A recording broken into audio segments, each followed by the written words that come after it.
And welcome to those who just joined in the hot shop. Today we are working on some items that are a lot like these on this front pedestal. And so right now we're actually just getting the foot ready for this face. And the foot is being created over on the left bench, just to point out. And it seems like the color we're using for this foot is coming in the form of frit, which are basically just these shards of colored glass. So we're rolling the clear molten glass into those shards, picking them up, and we'll eventually bring this over and drop it onto the bottom of our vase. And I also want to point out, I know it can get kind of loud in the hot shop, so I do have closed captioning up on the screen. It really helps out.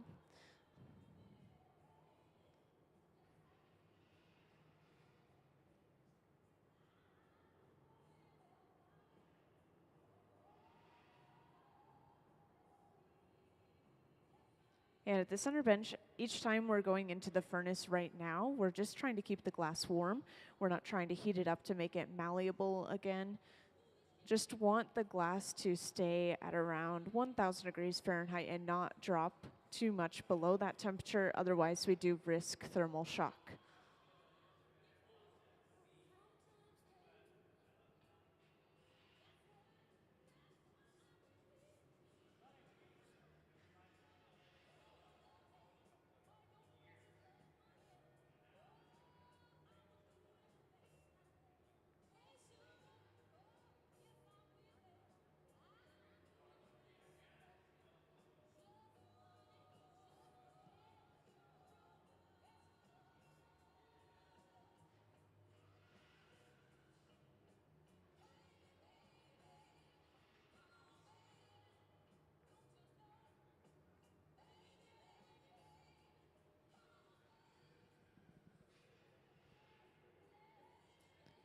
And so now this vase is held upside down.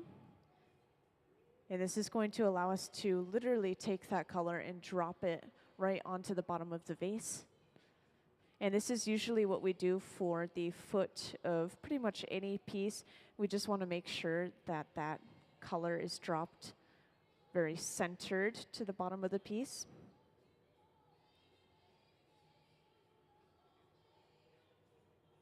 And after dropping it, they go ahead and cut it away from its original pipe. And from here, we will continue to flatten the bottom of this color to create this perfect foot shape.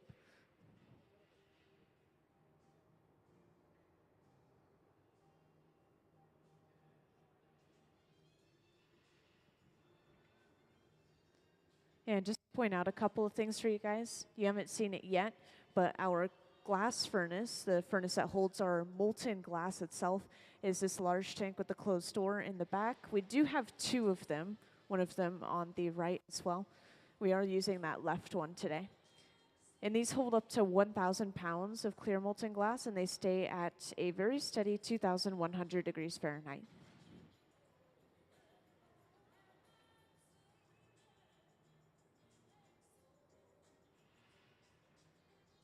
And then, of course, our reheating furnaces, they usually run a little bit warmer, between 21 and 2,300 degrees Fahrenheit, depending on the project. And these don't have any glass inside of them, I just want to point out. So each time we're going into that furnace, this is just reheating the glass. And at the center bench, to flatten this foot out, we're just going in with a couple of wooden paddles, holding it on the side of the foot and the bottom of the foot, and this is pushing that glass into a more crisp corner.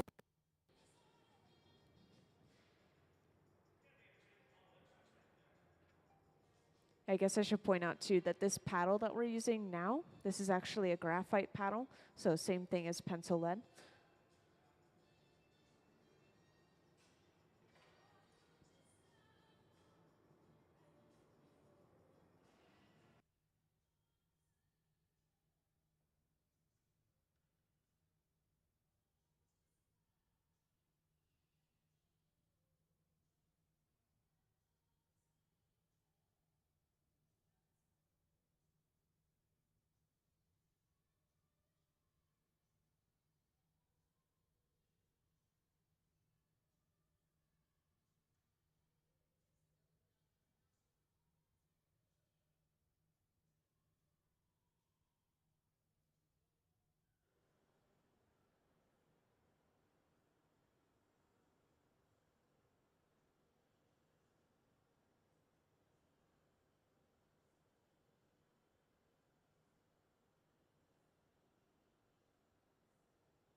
And I know it's kind of hard to tell right now, but the main body of this piece is a sort of ocean green. It's a little hint of blue, but it is mostly transparent green. And then the foot of this piece is supposed to be a really light green, kind of like a lime green. And every time they're getting this glass hot, it is giving the glass a different color. So whenever any of our glass is hot, it's going to glow this bright orange color. And then as it cools down, it becomes its true color again. So while they're working with the glass, it's kind of hard to tell what the final product will be.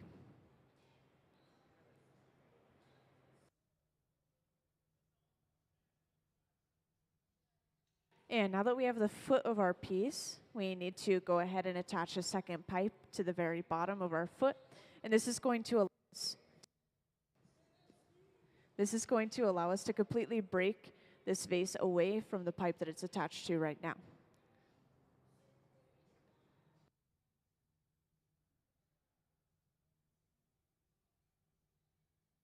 So that second pipe has been brought over, and this is placed right in the center of the bottom of our piece. And after centering this and making sure that this connection is secure, they'll go ahead and break this piece away from its original pipe. And to break it away, they use a little bit of water before tapping the pipe. That breaks that piece cleanly off. So now we have access to the top side of our vase where we can open it up a little bit. And it looks like in this case, we actually have a wrap of the same color that was used for the foot just around the opening of the piece. So to kind of just bring this whole piece together.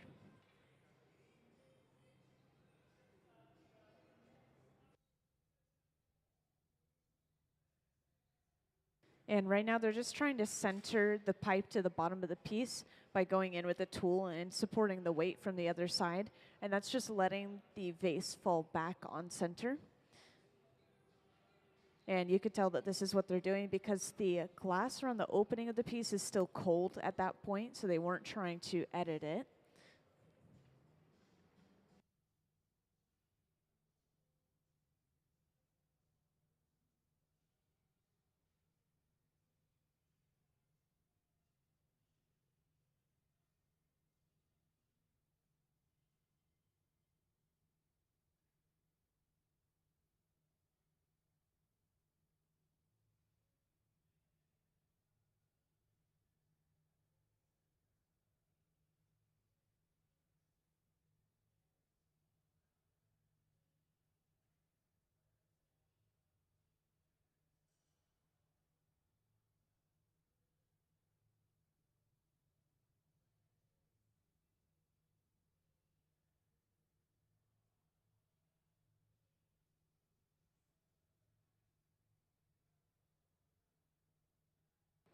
So you can see them working with this color over on the left bench or up on the screen.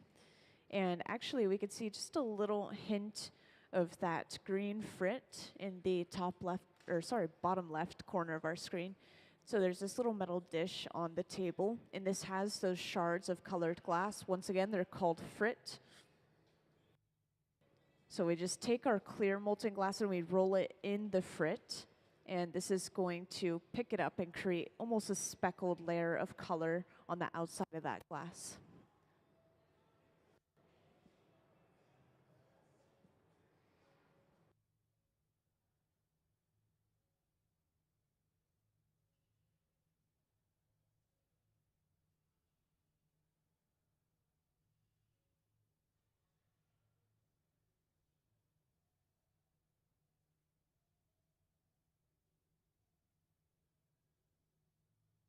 And the center bench, it looks like we've started to get rid of some excess glass around the opening of the piece.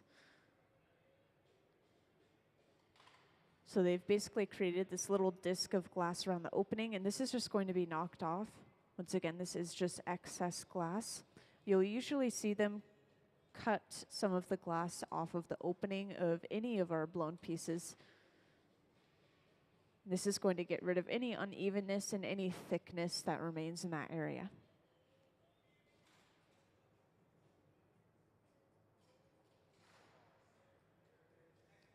And that's an example of one of the very few pieces of scrap glass that we create. We don't usually have a lot of waste. That's one of the very few pieces of waste that we get from one of these pieces.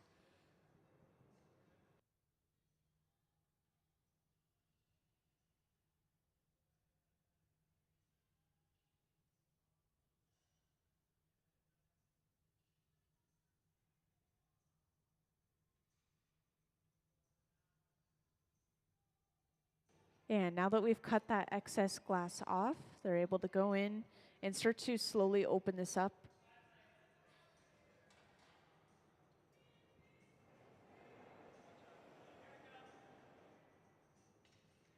And now that they've opened this piece up just a little bit, they go ahead and bring that light green color over, once again matching with the foot of our piece. And they go ahead and wrap this around the opening of the piece, creating something called a lip wrap. This is just creating a rim of a separate color just around the opening of the piece.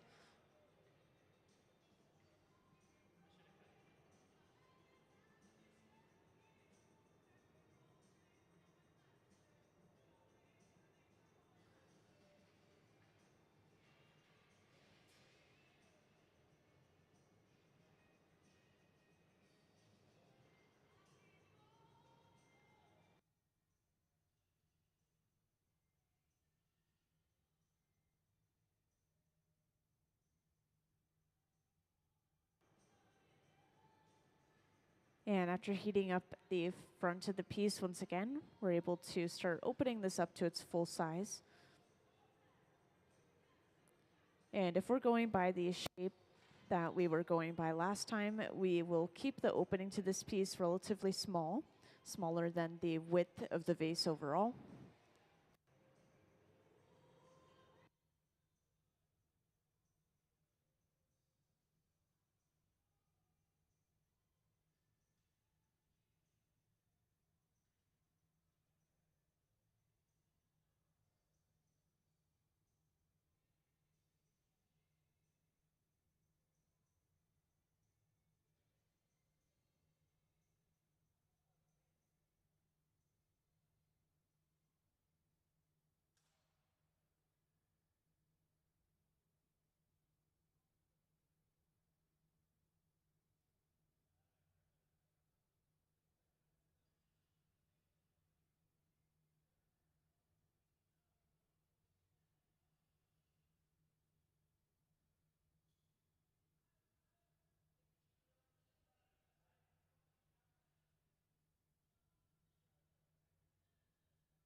So at this point, we're getting ready to break this piece off.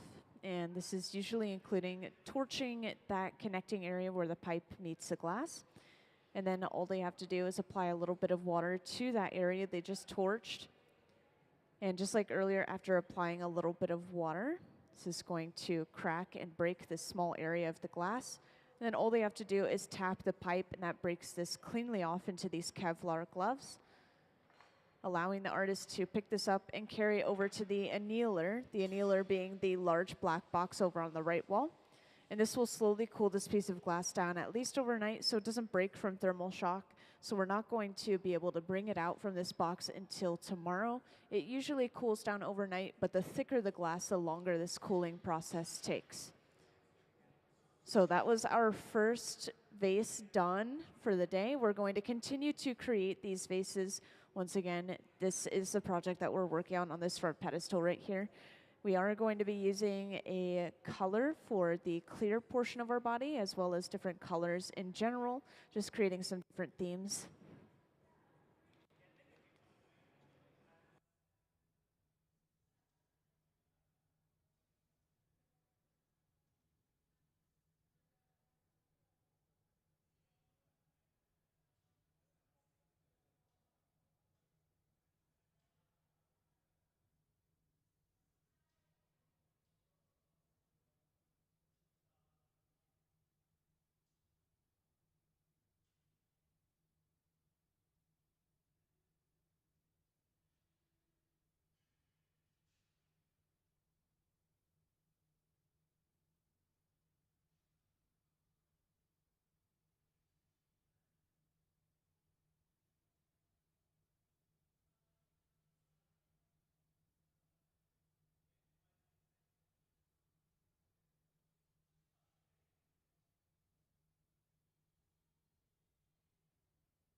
All right, welcome into the hot shop, everyone. So today we are going to be working on some vases, and we have some examples on this front pedestal here. These are pretty similar to what we're working on exactly right now. And the only difference is today we actually are using some color in the body of the piece. This one is just clear. And so we've started off with a very small clear bubble. We applied our color to that bubble in the form of color bar. This is how we're getting our color today. And then we've gathered another layer or two over that color and are blowing this, sorry, my microphone. Now we're blowing this out to create this vase shape right now. Eventually, this is also going to be stuffed into a mold. I'll make sure to point out when that happens, but this is going to give us these ridges that we have across the surface of the glass. And if you guys have any questions throughout the process, feel free to just raise your hand and I'll come right over to answer your questions.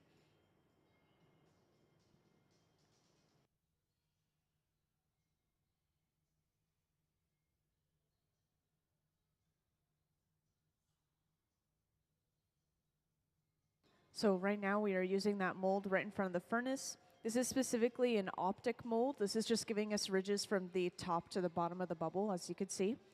And from here, we are going to twist this glass to get this spiraling pattern across the surface, rather than just having these straight lines from the top to the bottom of the vase.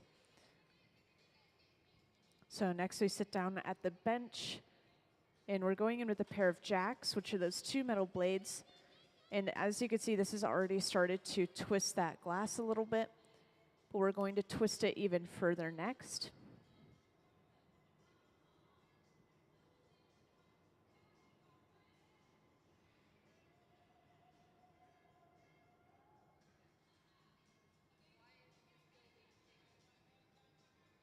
So this building is actually based off of these old wood burners we used to have along the waterway. They were called beehive or wigwam burners. And so this is just kind of paying tribute to what this area used to be and what it used to be used for, which was logging. And that is pretty much the exact same shape as the cone that we're inside of right now. There are a couple of functional aspects to this building. Of course, the height and the tunnel shape kind of allows the air to rise and go out of the cone with that big old fan at the top. So any hot air that is in here is usually taken care of pretty well. And of course, the cone is tilted on its side. As you can see, this gives us a little bit more floor space overall.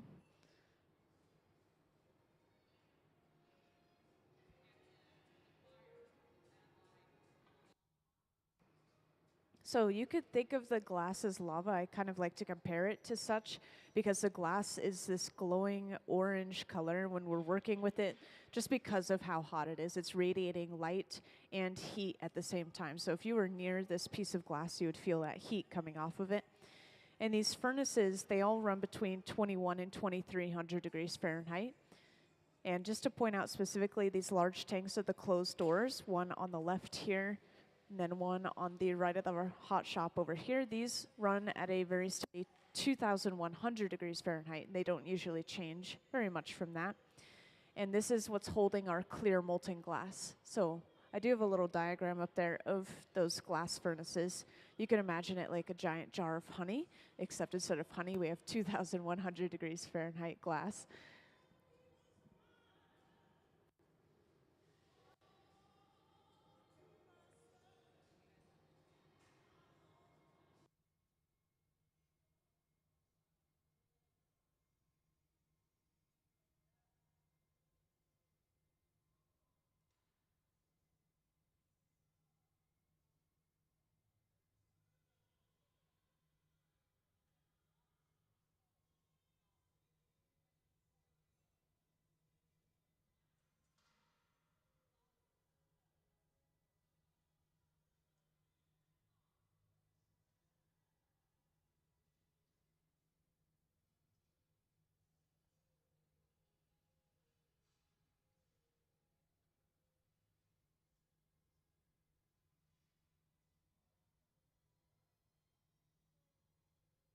So yes, our glass mixture is mostly sand, and I do really like to compare it to Minecraft. And just like Minecraft, we have furnaces that we put the sand into to turn into glass, so pretty much exactly the same. And just to point out one more thing, since we are working with color today, I want to mention what creates color in glass. So it's actually different metals and minerals mixed into the glass to get these different colors. So if you were to take a piece of white glass, this may have a little bit of tin, a little bit of antimony, which are two different metals on the periodic table right next to each other. And that is just literally mixed into the glass to get that white color. And we don't do the mixing process ourselves here at the museum. We get it shipped in this bar form already made, and we just use it from here.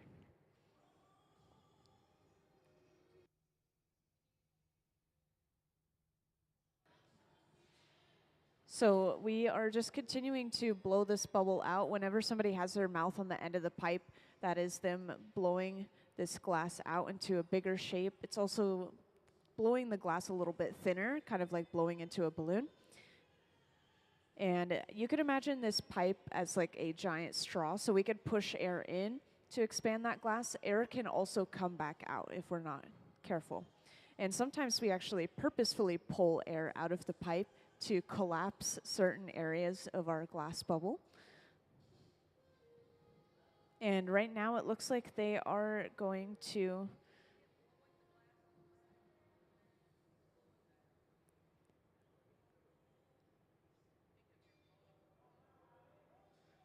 And I want to point out that we're continuing to use these wooden paddles throughout our process to shield the artist's hands and arms from the heat that's coming off of the glass itself.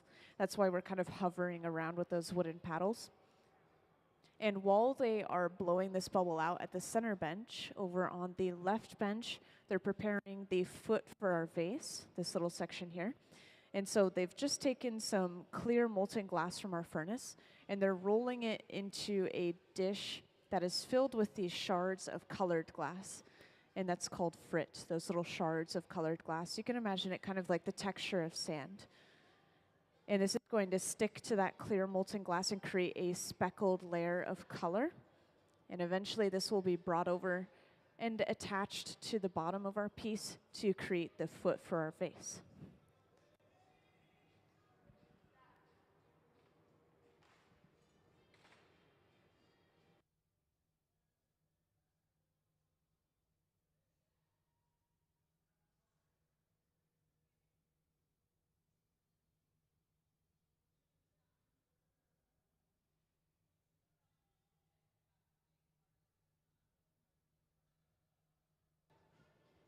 So everyone you see on the hot shop floor works pretty much full-time at the museum, except for our intern over here.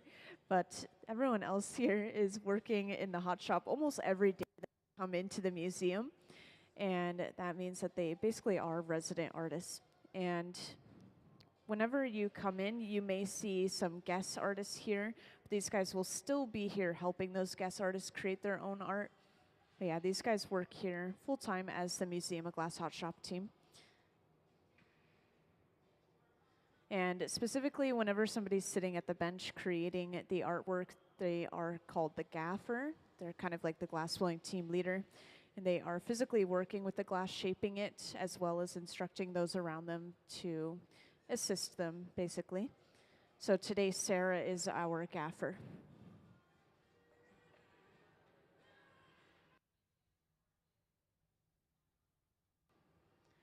So I believe that the Hot Shop team has a little bit of freedom, at least, with what they create. Today, I believe these are store items. These will go into the Museum of Glass store eventually.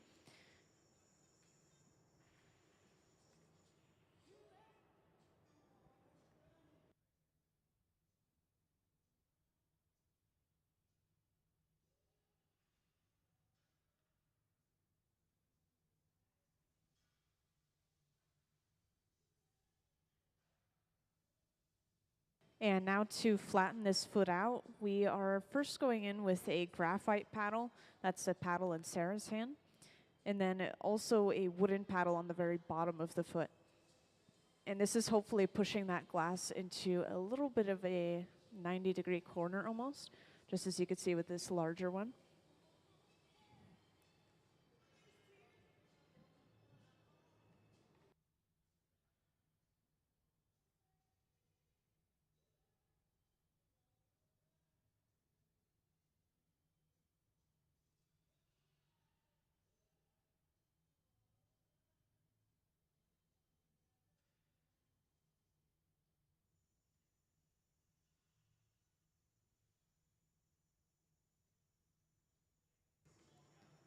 And once they're happy with the shape of the foot, they will just let this glass rest a little bit. Want the foot to cool down, but they also want to keep the entire piece overall at around 1000 degrees Fahrenheit. If the glass drops below that temperature, then we do risk thermal shock. So every now and then they're going to go into the furnace for just a few seconds, keeping that glass warm.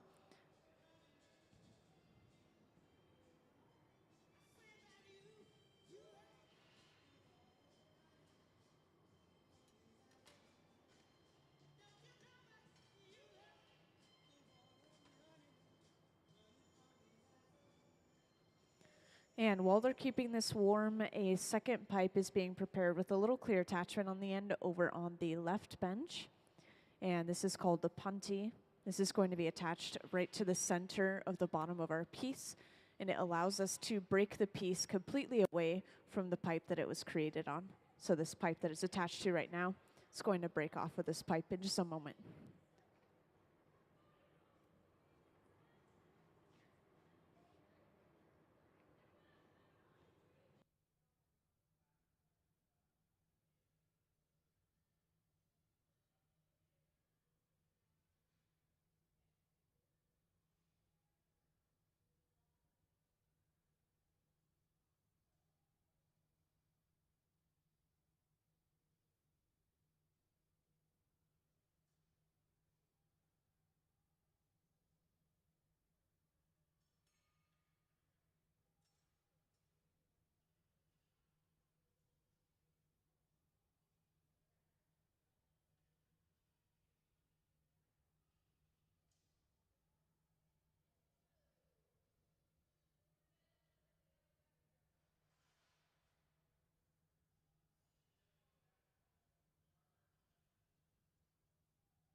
And just as I was briefly talking about earlier, we have attached that second pipe to the bottom of our piece, and then we went ahead and broke that piece away from its original pipe.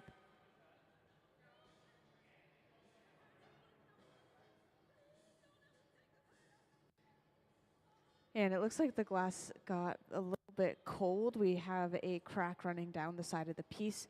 So right now they are trying to decide what to do from here on.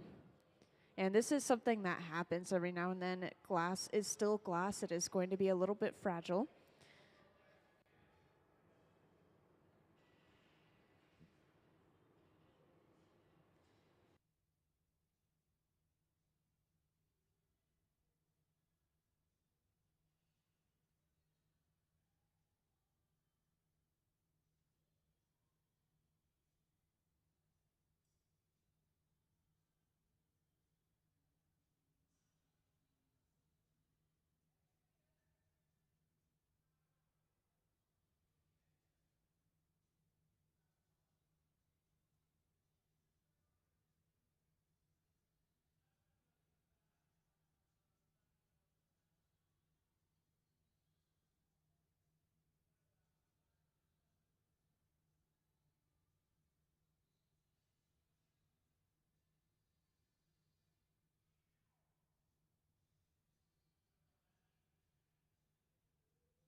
And it's looking like this piece has too big of an error to correct. So they just brought over that small bit of glass and wrapped it around as a little bit of practice.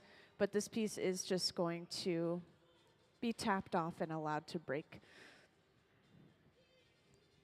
And this means that we'll most likely get started on the next one and just start from the beginning with applying our color to the bubble. And this is something that you guys walked in after it was already done. So now you guys get the chance to see how we got that color across the surface of our glass bubble. And this will start over on the left bench.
So over on that left bench, we've taken out a piece of color bar, which, just as a reminder, is just a solid piece of colored glass, kind of like an example in my hand.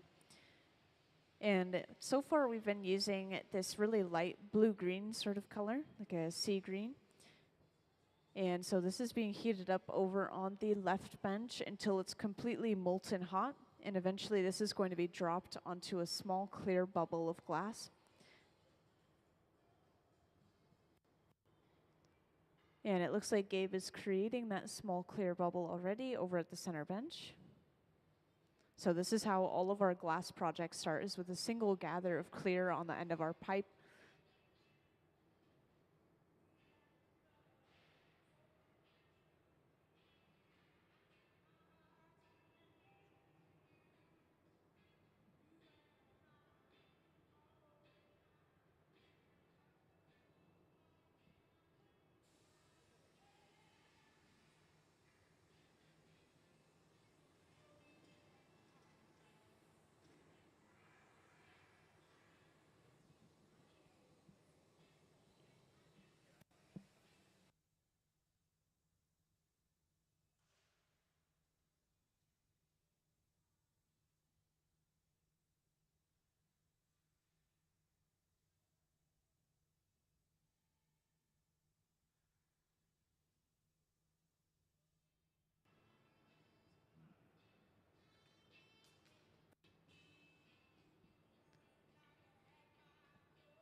Yeah, it looks like Gabe is sectioning this color off. We're just going to use about half of it.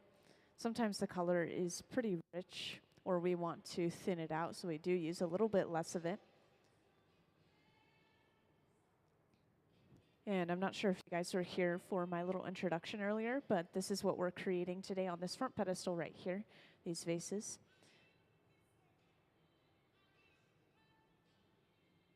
And what you're about to see is a color drop or color overlay. So Gabe is holding this small clear bubble upright.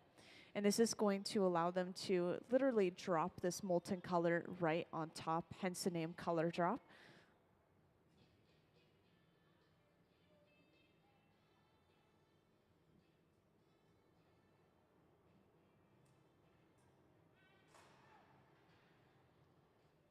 And from here, this color is going to be pressed down and rolled back to completely cover up that clear bubble. And this creates a really smooth, even layer of color across our entire piece. And this is just one of many ways that we color our glass.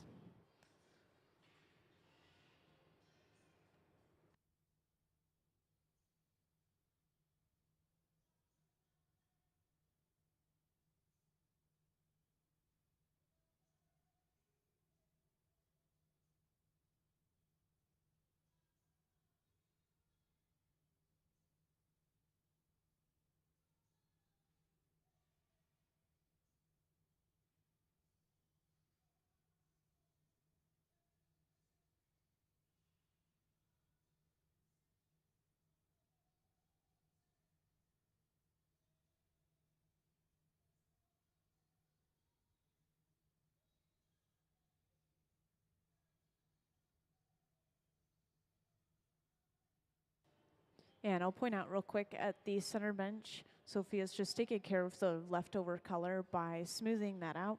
And this is going to be set aside to stay warm so that they can use it for the next piece.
And before gathering our next layer of clear, we always let this previous layer cool down quite a bit, just to make sure that the glass isn't moving inside of that fresh layer of clear. So after letting this cool down, you now will get a glimpse of our glass furnace if you haven't seen it already. So inside of here, we can hold up to around 1,000 pounds of clear molten glass, and it stays at a really steady 2,100 degrees Fahrenheit.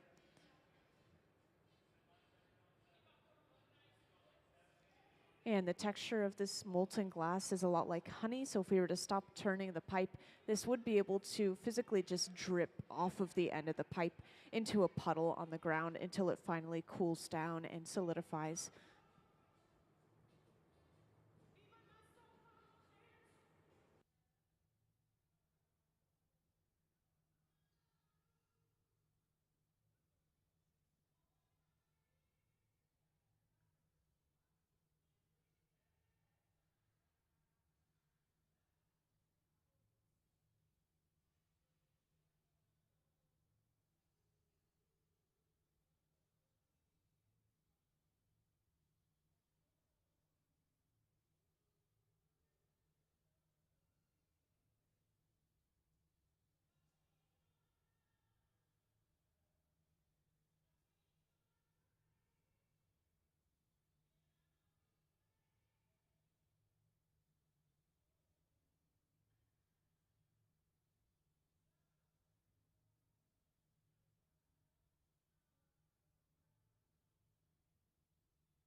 So once we have all of the glass we need for our singular item, we usually will move over to the center bench and fully start to blow it out and finish it off. So this is all the glass we need for this vase.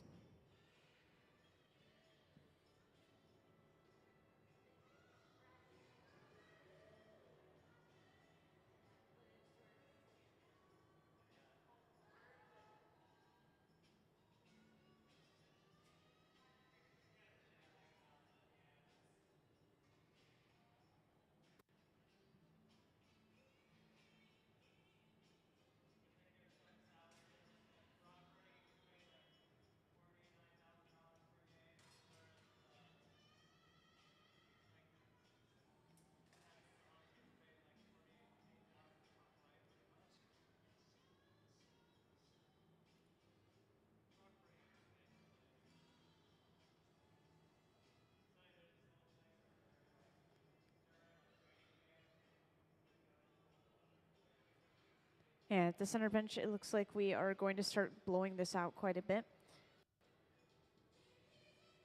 So now going in with some folded up newspaper. This is usually soaked or splashed with water before using.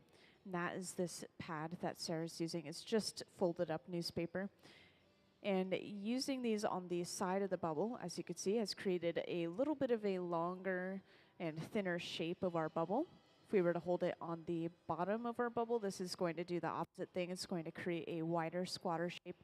So you can kind of tell what shape we're going to be making depending on where they're holding the newspapers on the bubble.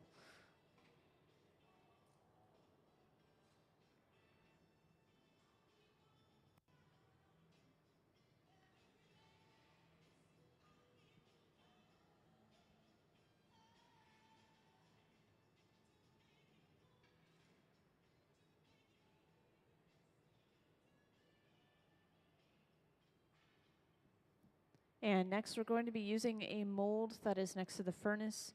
This is an optic mold, so when we blow this glass into this mold, this is just giving us ridges from the top to the bottom of our bubble, as you can see now. And to even further detail this design, they are going to be twisting these ridges as well to get this sort of spiraling pattern across the surface of the glass, just like our vases up on the front pedestal. So after one more light heat, they sit down at the bench again. They're going in with a pair of jacks, these two metal blades. And when they're holding onto the end of the bubble, this is actually twisting this glass already. This is going to be further twisted. So to cool down the glass, this is briefly dipped into a bucket of water. And this is going to allow Sarah to hold on to the end piece of glass as a handle to continue to twist the rest of the bubble that remains.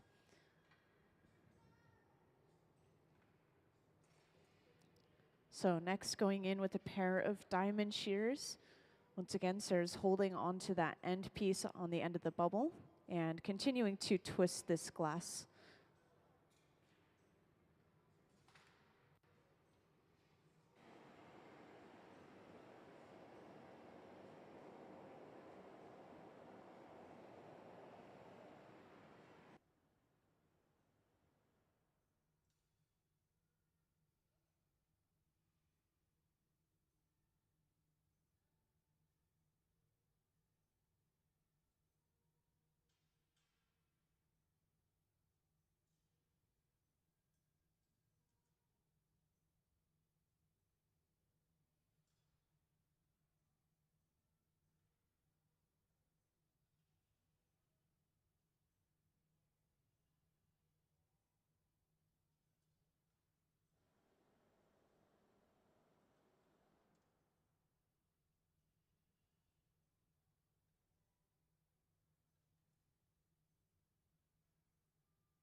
And next, it looks like we are fully going in with those pair of jacks, those two metal blades, and creating the jack line.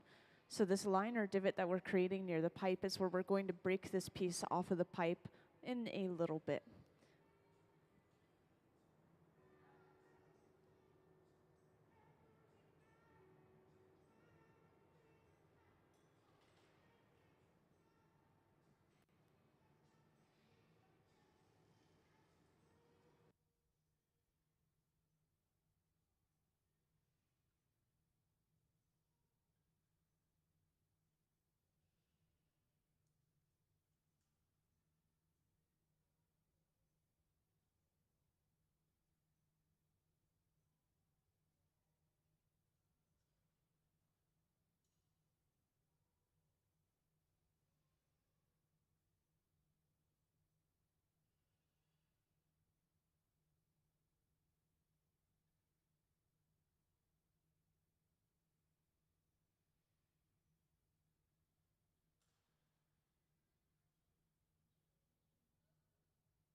And every now and then, after heating some glass up, sometimes you'll see the artist hang the bubble down or even swing or completely spin the bubble. And this is them using gravity and centrifugal force to pull that glass out and create a little bit of a longer, narrower shape of the bubble. In this case, we do want a little bit of a taller shape for this vase. So most likely, they were swinging that glass around to get that longer shape.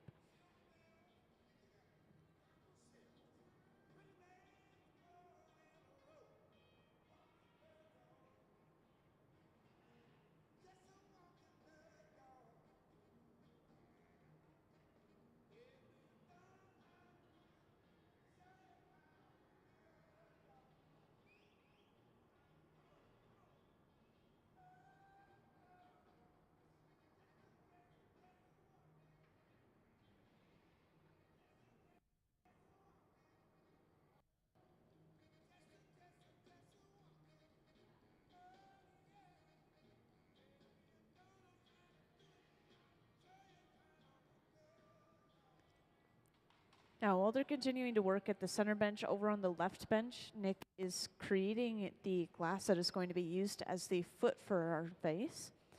And so, based off of the previous pieces we were making, this is going to be a very light green, almost like a lime green, for the foot of our vase, as well as just a little bit of color around the opening of our vase.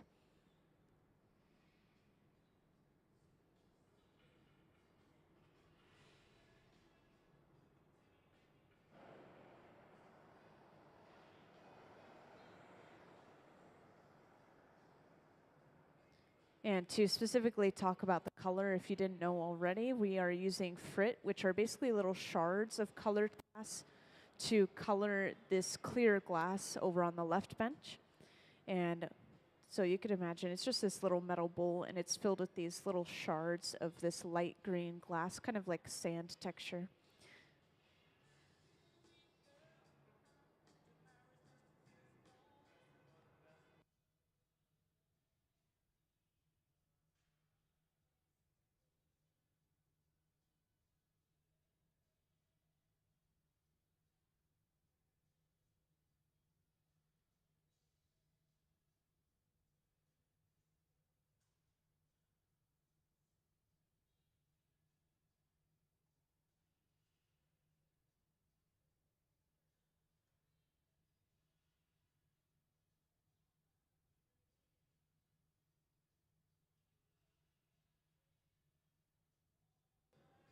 And to create this foot, this is actually going to literally be dropped onto the bottom of our bubble, right at the bottom of our vase. So once this is molten hot, this will be brought back out and attached right to the end of our bubble.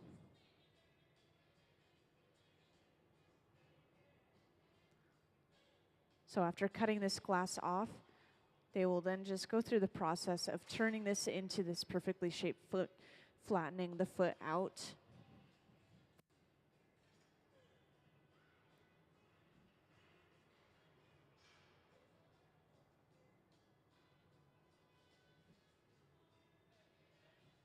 And to flatten this out, we are going in with a graphite paddle. Once again, the same material as pencil lead for this paddle. And this is used to flatten both the bottom and the sides of the foot, and then sandwiching it between the wooden paddle and a graphite paddle at the same time, really pushing that glass into a corner on the bottom.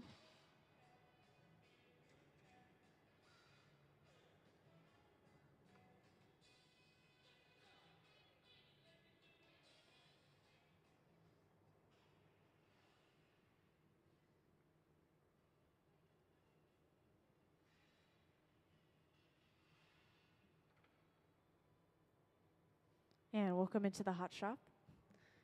Right now we are working on these vases that are on the front pedestal right here, just to kind of show off what we're working on. And we are getting relatively close to finishing with this vase. We just have to break this piece away from the pipe that it's attached to right now.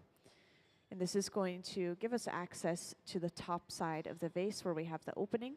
And then we'll be able to wrap a little bit of that lime green color that we have for the foot around the opening of the piece as well.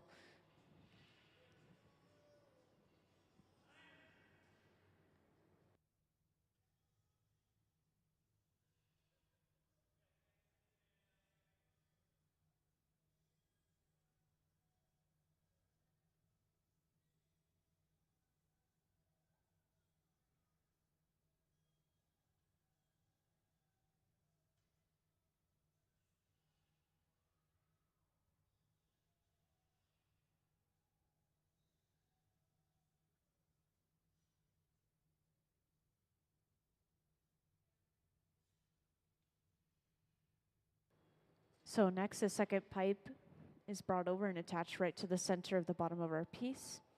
And this is called the punty. Basically, it's just the second pipe that we attach to the piece that allows us to break the piece away from its original pipe. And to break this piece away, we're applying a little bit of water to this divot in the glass and then tapping the pipe, and that breaks that piece cleanly off. So now from here, as you saw, we have access to the top side of our vase as well as an opening into the vase.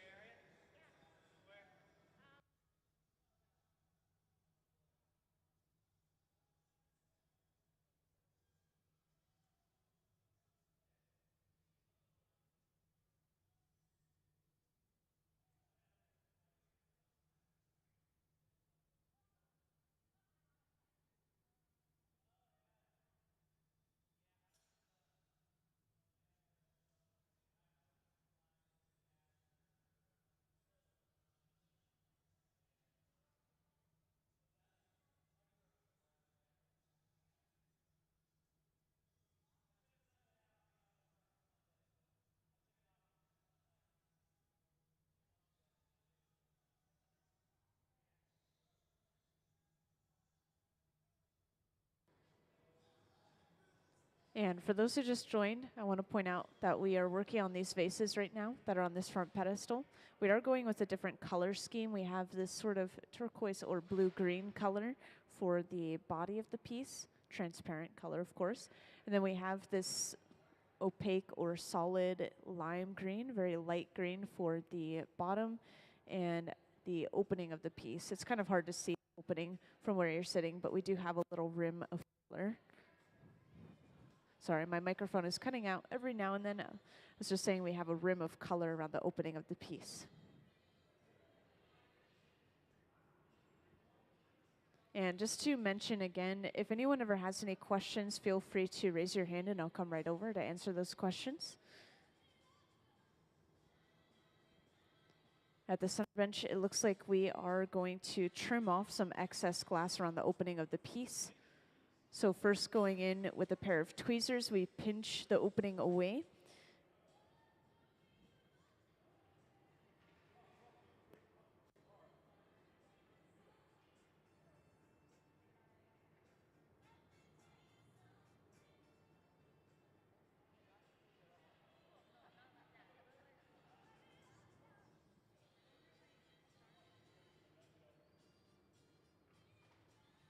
And next we'll go in with a pair of shears and simply cut all of this excess glass away.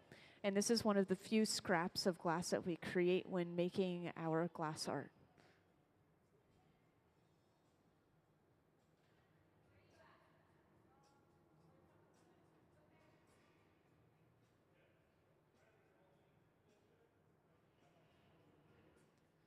And next we're going to prepare to create this rim of a separate color around the opening of our piece. So at the center bench, most likely we will start closing off the opening, just making it a little bit smaller.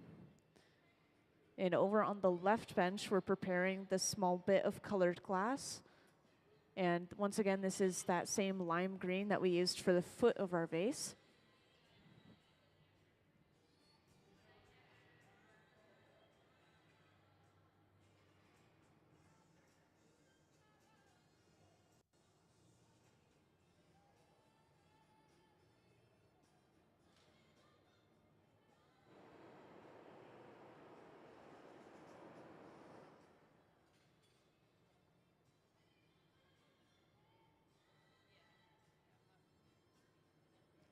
So next, this bit of color has been brought over. This is lightly touched down on the lip as they continue to rotate.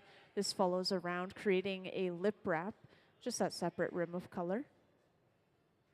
So now from here, we'll be able to finish the top portion of our vase off. Last time they were making one, they created almost this 90-degree angle between the side and the top of the vase with a really small opening to the top of the vase.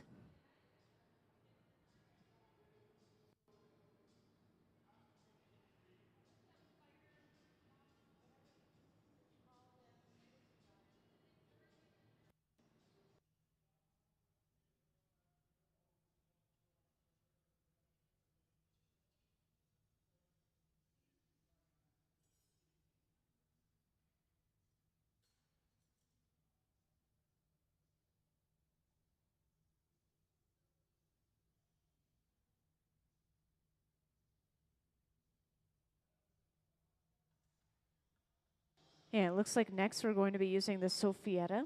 This is a cone-shaped tool. That cone will block off the opening to the piece, and it allows us to blow a little bit more air into the piece, even though it's already been removed from its hollow pipe. So this is supposed to reinflate the shoulder of the piece and make it a little bit easier to open the piece up usually, or just create straighter walls for the piece.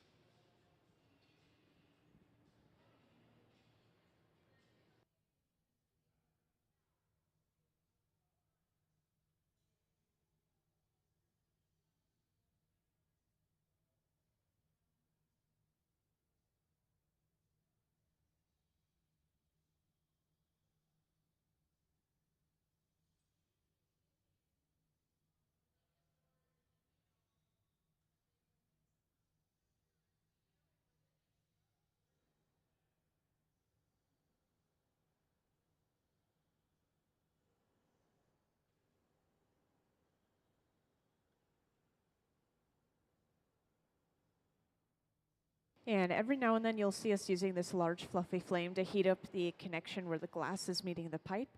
And this is because this is the last thing going into the furnace and the first thing coming out. So this area of the glass is naturally the coldest part of our glass.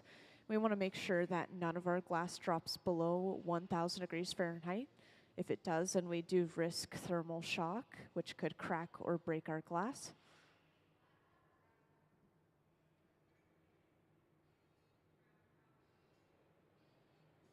And it looks like we have stopped editing the opening of the piece, so I assume that means that this shape and this vase is completely done, and we're just getting ready to break it off and put it away. And you can always tell when we're getting ready to break it off when you see somebody suited up in these special Kevlar gloves. This is going to allow the artist to pick this piece of glass up off the end of the pipe to be put away.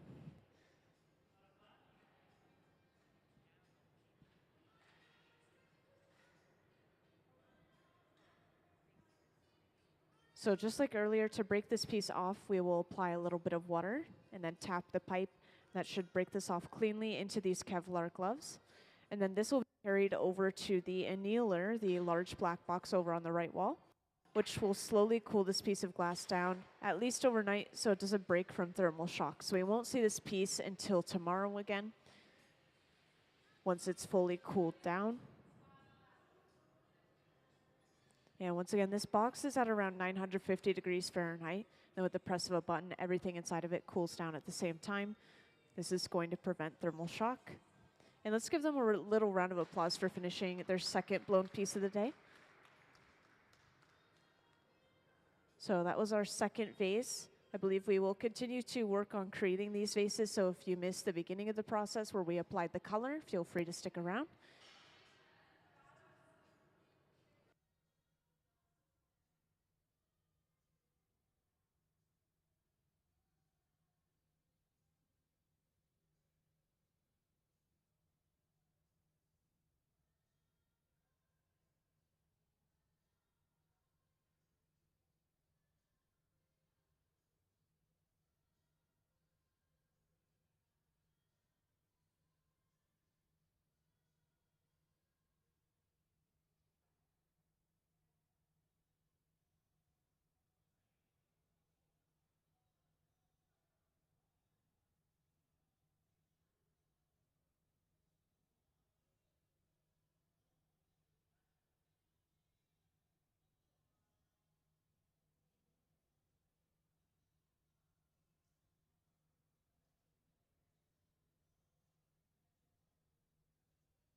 So up on the screen, you can see we've created one small clear bubble. And this is how all of our blown projects begin. It's just this single gather of clear on the end of our pipe. And next, we'll heat up a piece of color bar, which is just a solid piece of colored glass. I have a small example of it in my hand. And we don't mix this or create it ourselves. We get it shipped in. But it's basically just different metals and minerals mixed into the glass to get different colors. So we'll heat up a section of that color bar until it's completely molten, drop it on top of that small clear bubble. And this creates a really smooth, even layer of color across our entire piece. So if you were to see a piece that was entirely this opaque red across the surface, this is most likely how they got that color. So up on the screen, you can see that color drop, color overlay process. They've just dropped the molten color on top of our bubble, and this is going to be rolled back to completely cover up the bubble.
And once we have this color completely rolled back in an even layer, we will let this glass cool down and prepare to gather our next layer of clear over top of this layer of color.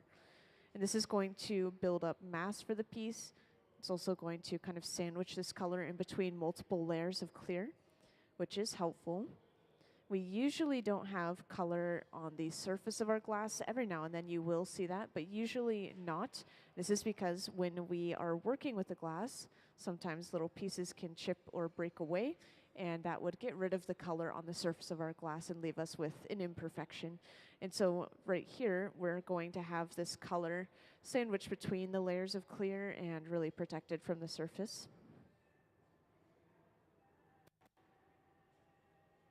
And I want to point out for anyone that hasn't heard already, but the color is really hard to tell what it's going to turn out to be as a final product while they're working with the glass. So right now this color is really rich. It hasn't been blown out very much, so we can't exactly see through it, but this is going to be a transparent color. So as they continue to blow it out, we'll be able to see the true color of it more and more.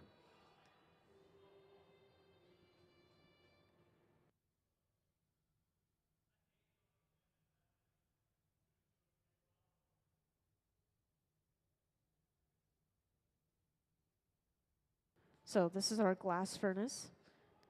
We're gathering our next layer of clear. And once again, this furnace holds up to 1,000 pounds of clear molten glass. You can imagine it like a giant jar of honey. It's just a pool of molten glass inside of that furnace.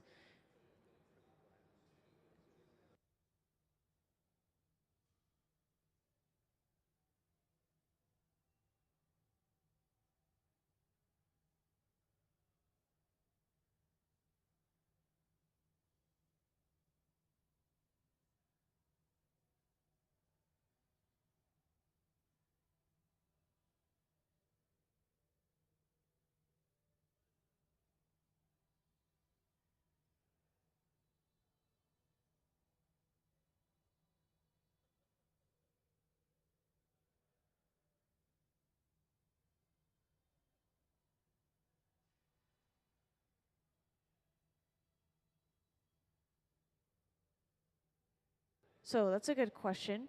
We oftentimes have more clear left over than color left over, and so we do get to reuse the clear by just throwing it back in the furnace and melting it back down, since our furnaces are all clear as well.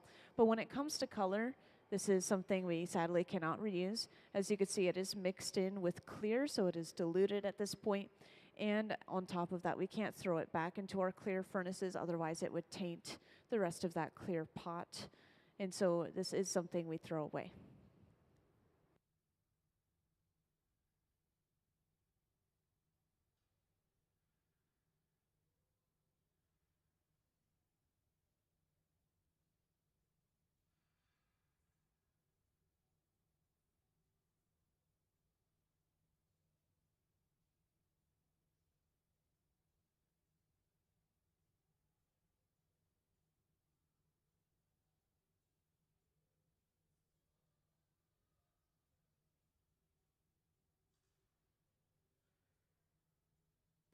So whenever we're working with different colors together or colored and clear glass together, something interesting is that they have slightly different viscosities. They're going to melt and move a little bit differently from each other.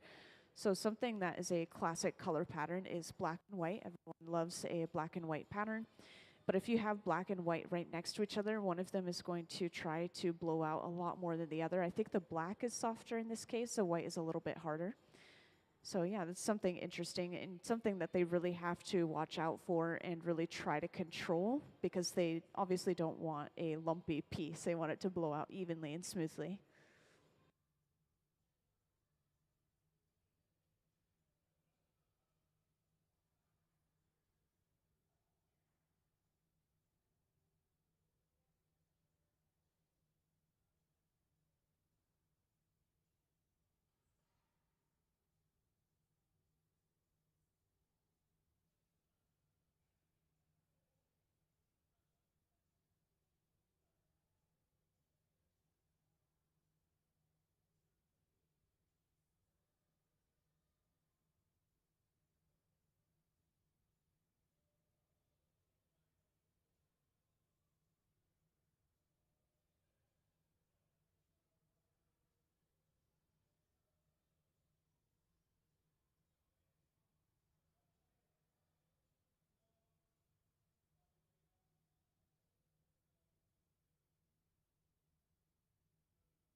And after blowing that bubble out a little bit more and letting it cool down again, we are gathering our next layer of clear. And once again, this is going to be the same color as last time, it looks like. So sort of blue-green, leaning a little bit more towards the green. And once we have all of the glass we need for a project, we usually move over to the center bench where we fully start to blow this out and turn it into its final form.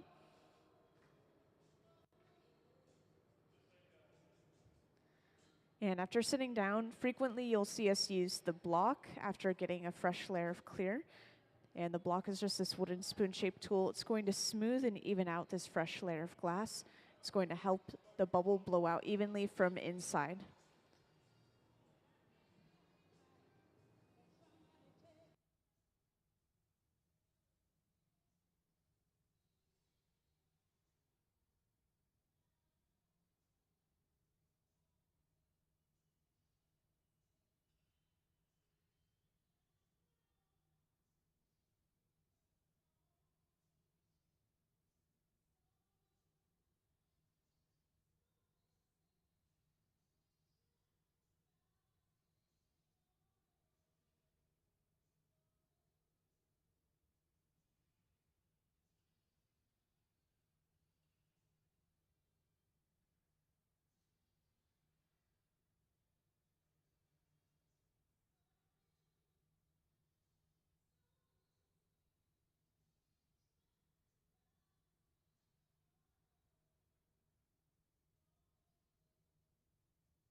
And right now we are blowing this bubble out a little bit, but we're mostly trying to create this long tapered shape. And this is because we're going to be stuffing this bubble into a mold, an optic mold specifically, which is going to give us these ridges across the surface of the glass, just like our vases on the front pedestal. And so to create this long tapered shape, we were using a pad of newspaper. This is just some folded up newspaper that they'll splash or soak with water before using. And this is pretty much as close as you'll see the glass blowers get to using their hands to shape the glass is with those newspapers.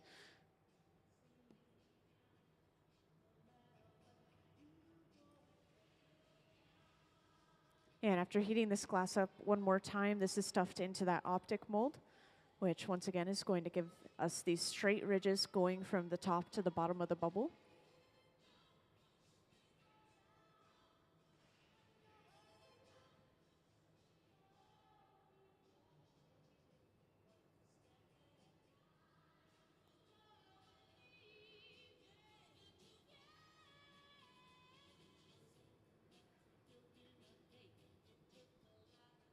And to start twisting this glass, Sarah's able to go in with a pair of jacks, these two metal blades, and hold on to the end of the glass as she continues to turn. And quickly dipping that little piece of glass on the end into a bucket of water is cooling it down enough that she'll be able to use it as a handle next time she comes out of the furnace to continue twisting this glass even further. If we were to leave that portion of the glass hot, it would just continue to twist on itself without really twisting the rest of the bubble. So it's important that that area is cooled down.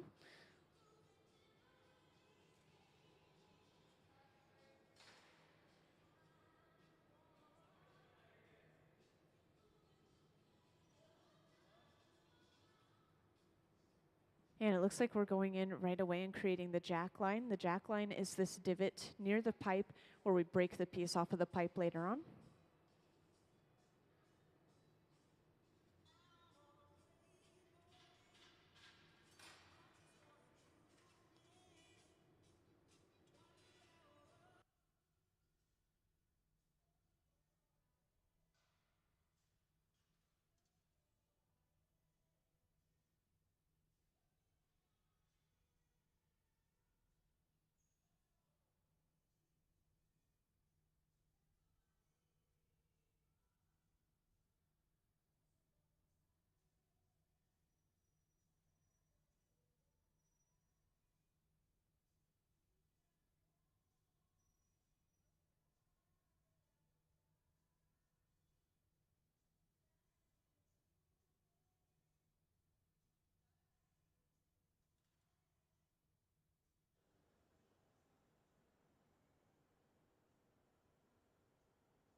So all of our furnaces along the wall, including the glass furnaces and the reheating furnaces, are running off of natural gas and forced air.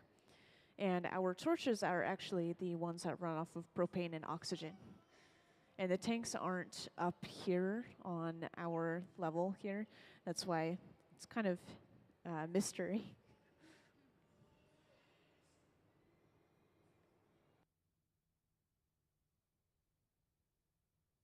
And of course, after heating this glass up, we went ahead and swung the glass a little bit, and this is creating some centrifugal force, that outward pulling force from spinning, to pull that glass out, create a little bit of a longer, narrower shape of our bubble, as you can see now.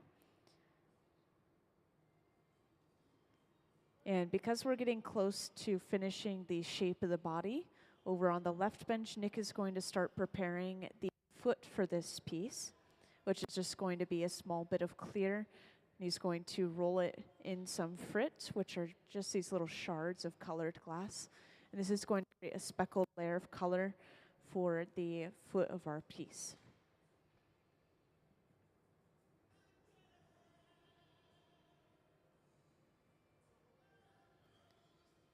So at the center bench, it looks like we've pretty much stopped altering the shape of this bubble. So this is most likely the final shape for our piece.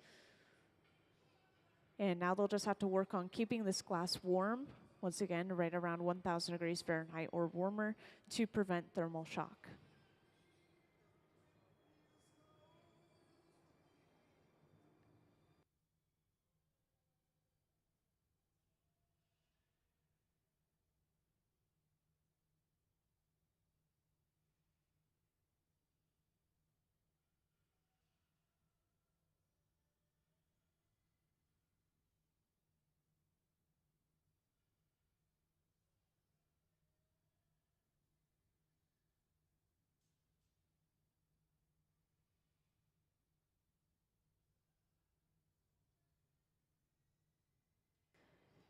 And just briefly, Sarah was heating up a graphite paddle. This is going to be used to flatten this foot out. We want to make sure that we're not touching our glass with any tools that are too cold, otherwise that will cause a little bit of thermal shock in our piece, or at least rippling in the glass.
And after heating this color up, this is brought over and directly dropped onto the bottom of our bubble.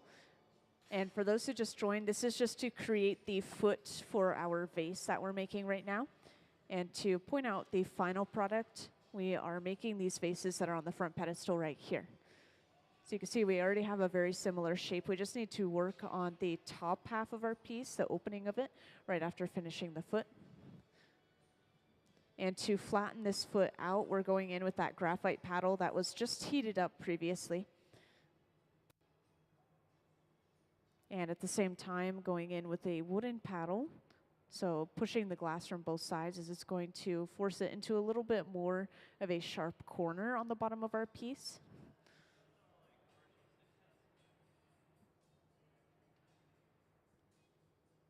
And something else I'll point out for those who just joined, the body of this piece is this very transparent and light sort of blue-green, a little bit heavier towards green. And then the bit of glass that we just added to the bottom is this really light green, kind of like a lime green.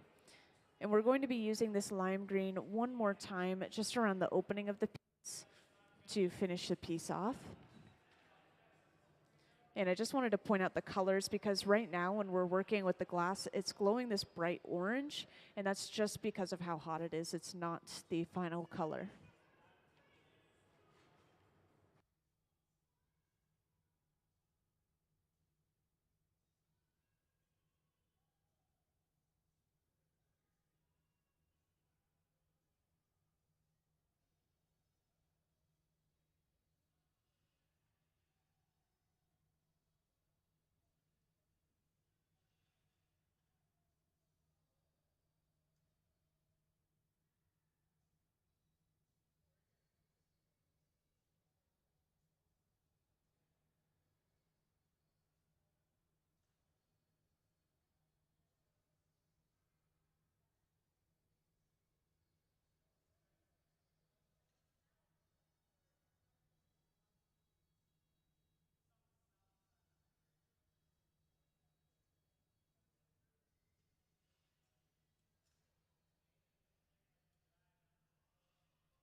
And after finishing the foot to our piece, we go ahead and attach the punty. The punty is just a second pipe with a clear attachment on the end, allowing us to break the piece away from its original pipe.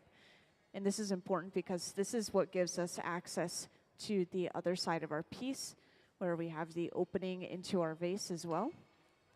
And to break that away, all we did was apply a little bit of water, which is causing some purposeful cracking and breaking just in that small area of the glass. And then when we tap the pipe, this creates a vibration that travels to those small cracks.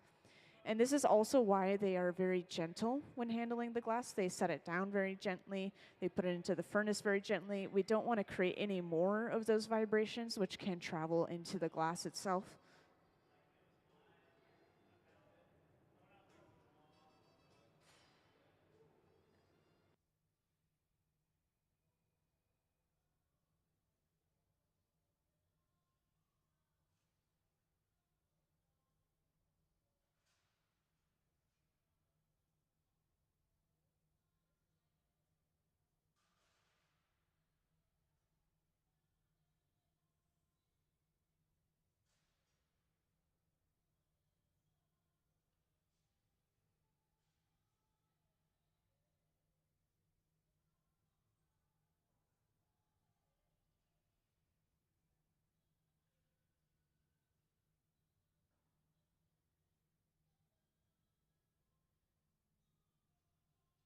And now that we've broken this piece off of its original pipe, we're just going to start heating up the opening of the piece in this general area at the top of the piece, because this is the only thing we want to alter. The lower half of the piece is done. So right after heating this up, looks like they're going to trim off a little bit of excess glass. So first we go in with a pair of tweezers, pinching the opening away from the rest of the piece. And all of this glass that's pinched out is going to be trimmed off. This is all excess.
So for those who just joined, just to point out once again, we are working on these vases that are on this front pedestal right here.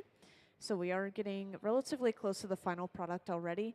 We've just cut off the very opening of the piece, and we're getting ready to wrap some glass around the opening to create something called a lip wrap. This is just going to give us a rim of a separate color around the opening of the piece. I know it's really hard to see on these ones, but we do have a lip wrap on these example pieces as well.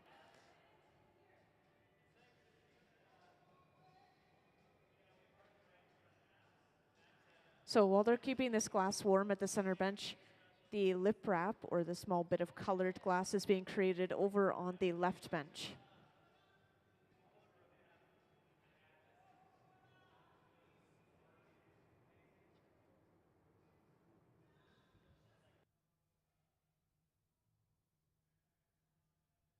So next, this small bit of color is brought over, and this is pretty satisfying. They will lightly touch down on the opening of the piece, and then as they continue to turn, this is following all the way around, creating a rim of a separate color.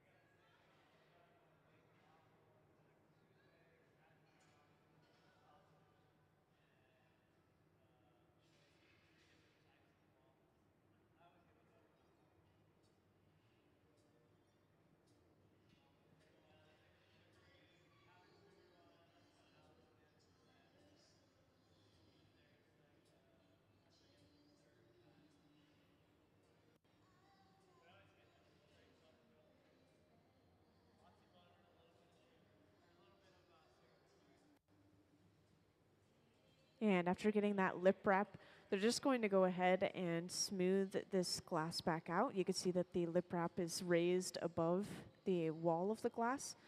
And so to smooth this out, they're going in both with the jacks, those two metal blades, and a wooden paddle at the same time. And these wooden paddles we use for many different things. We use them to flatten the glass. We use them to smooth the glass. We also use them to shield the artist's hands and arms from the heat that's radiating from the glass piece itself. When this glass is completely molten, just to reiterate, is at around 2,100 degrees Fahrenheit. And we don't want the glass to drop below 1,000 degrees Fahrenheit, so it's at least 1,000 degrees Fahrenheit at all points in time.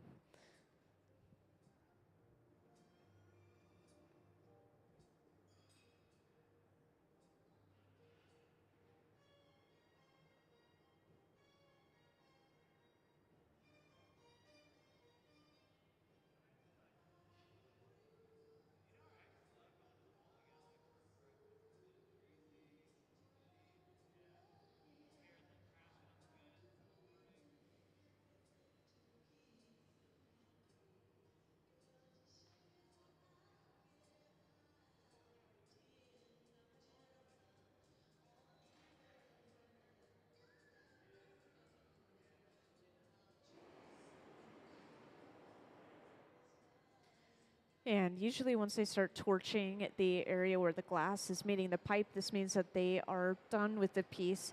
And so they're preparing to break this off by torching this area.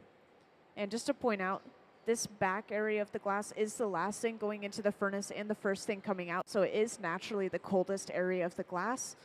So we use this large fluffy flame to heat up this cold area and even the temperature back out. This flame runs around the same temperature as the reheating furnaces that we're using, between 21 and 2,300 degrees Fahrenheit.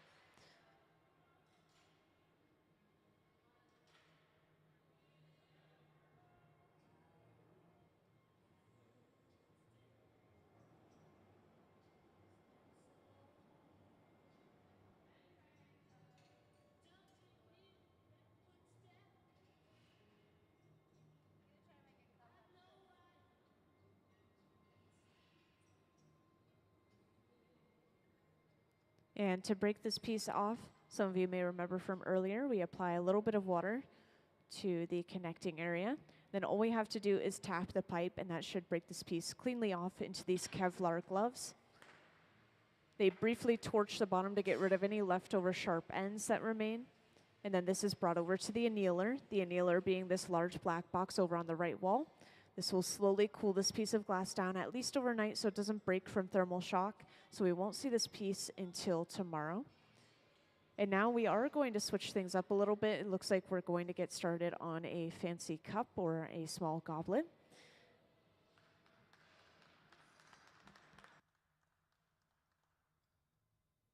Thank you for your round of applause. So once again, we are getting started on a brand new project. And this is a little bit of a quicker process since this is going to be made from all clear glass.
So to start everything off, we will work on the drinking portion of our goblet first, which is called the bowl.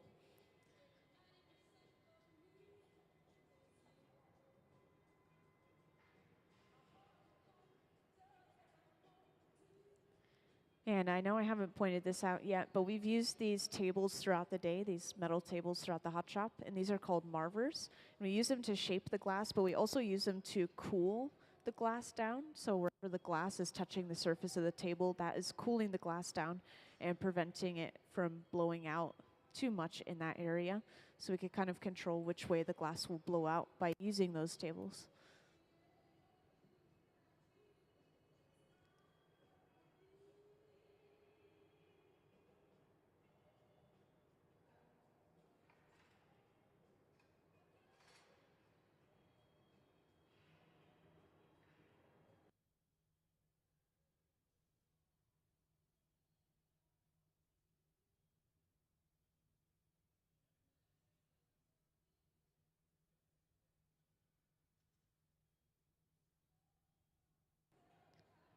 And just like with our process earlier, we need a jack line in any of our pieces. The jack line is this divot that we have near the pipe, and it's where we break the piece away from the pipe later on.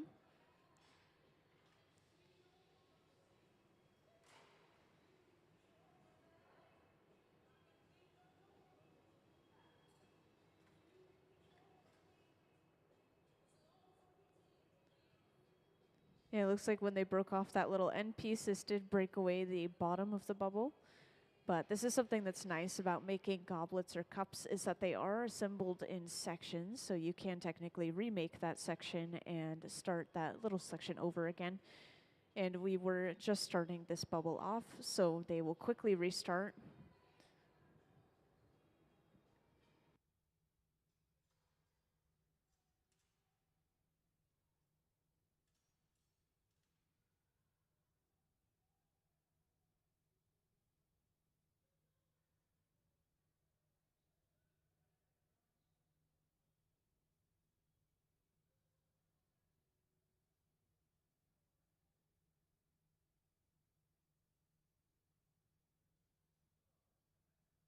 So once again, we've used the Marver to push most of that glass to the very end of our pipe, allowing us to get a little bit bigger of a bubble.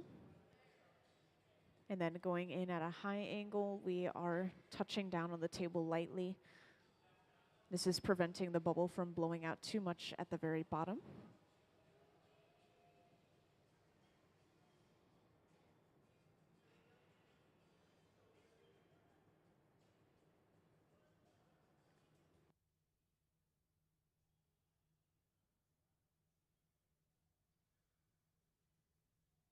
So whenever we're making a glass piece, our terms of measurement go by gathers. So one gather is when you go into the furnace and you gather a bubble on the end of your pipe by turning the pipe inside of that large pool of molten glass inside of the furnace, kind of like gathering a bit of honey out of a honey pot. And then, of course, we let that layer cool down and we gather our next layer. So yeah, we go by one gather, two gather, three gather. And we also have something called a strip gather, which gives us a partial layer of that clear glass. So you can kind of have in-between measurements as well.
And next, we are holding this bubble upright, and this is going to allow us to drop a bit of glass right on the very bottom of our bubble. And this is most likely to create the stem for our goblet, but this is also something that we would do to create the foot of the goblet. Kind of like what we were doing with our vase earlier, we drop something directly onto the bottom of our piece.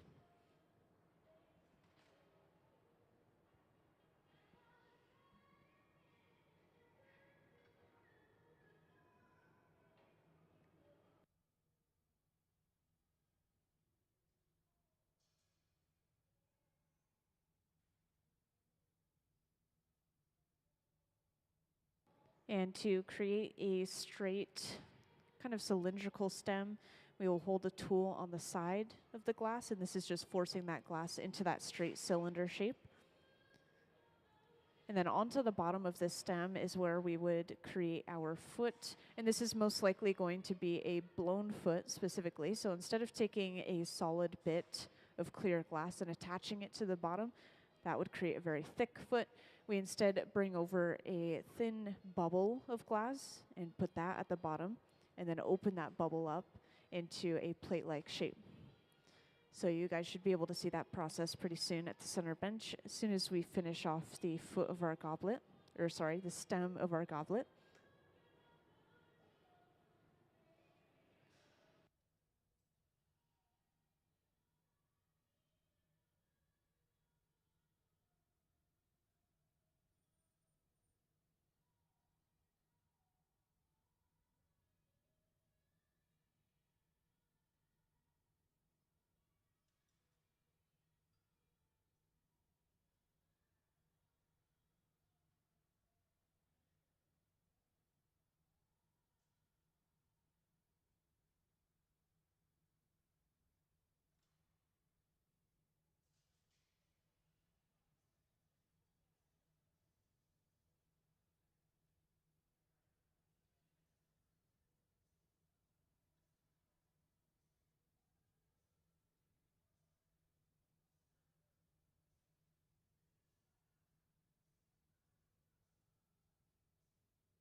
So now while this bubble is being kept warm at the center bench, Gabe over on the left bench is creating a small clear bubble.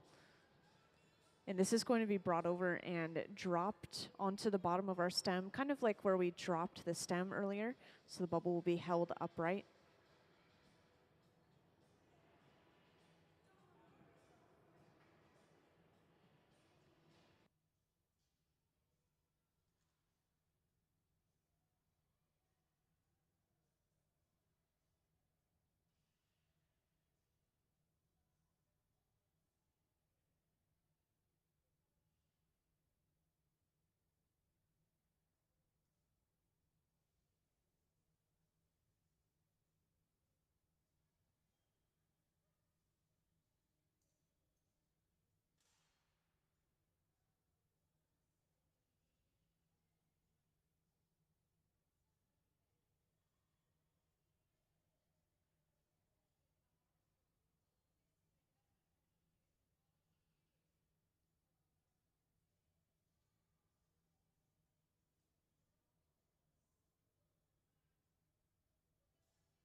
So after breaking off that little end piece on that little bubble we just attached, this has opened up a small opening into the larger section of our bubble that remains.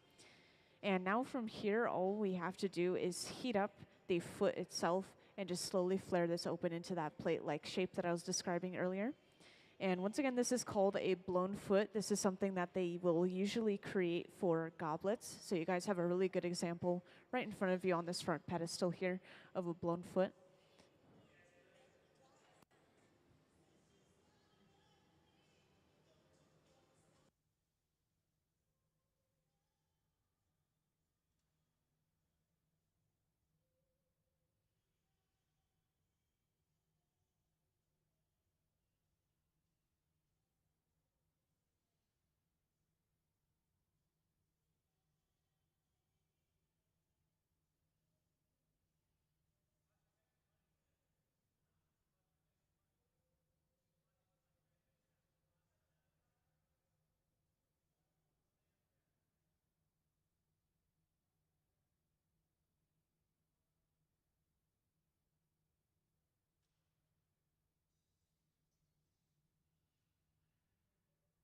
And once the foot of this goblet is complete, all we have to do is create a punty, which once again is a second pipe with a little clear attachment to it. And this is going to be brought over and attached right to the center of the bottom of our foot.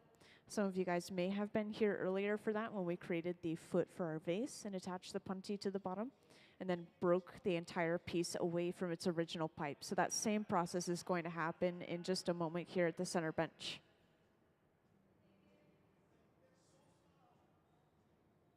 And just to make sure this foot is going to sit flat on an even surface, such as a table, they were going ahead and sandwiching it between the jacks and a wooden paddle.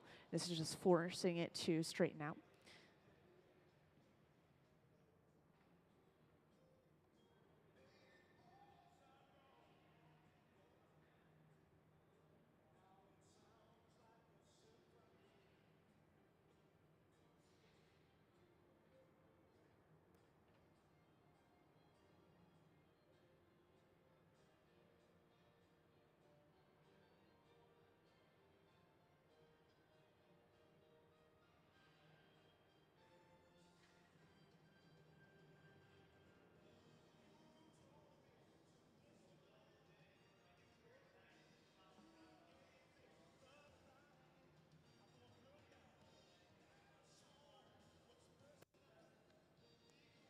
So once again, this second pipe that has been brought over, this is called the punty. And this is attached basically where the stem is on the opposite side. And then they'll go ahead and break that cup away from its original pipe.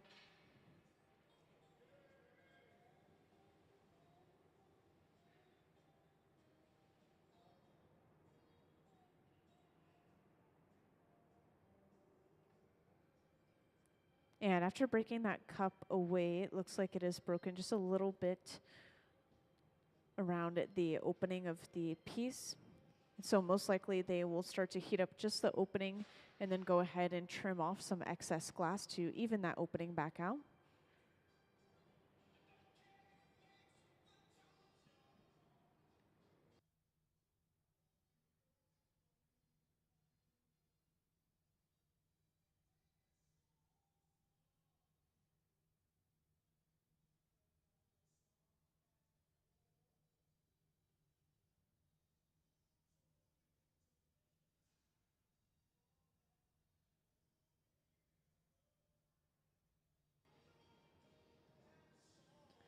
So to cut off this glass and even out the opening again, Sarah's going in with a pair of tweezers and has pinched all of the glass around the opening out.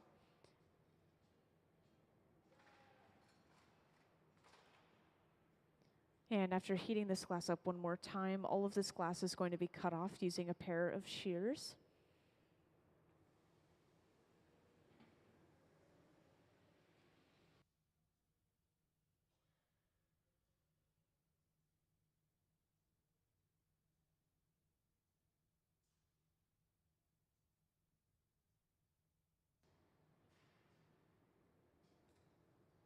And after cutting this glass off, we now have an even opening into our piece, and we'll be able to go in and start opening this up to its full size. And the drinking portion of a goblet can take on many different shapes. They can flare it open kind of like a bowl, or they can keep it kind of closed at the top like a vase. There's just so many different shapes and sizes that they can make. And to open this up, we're going in with a pair of jacks, these two metal blades.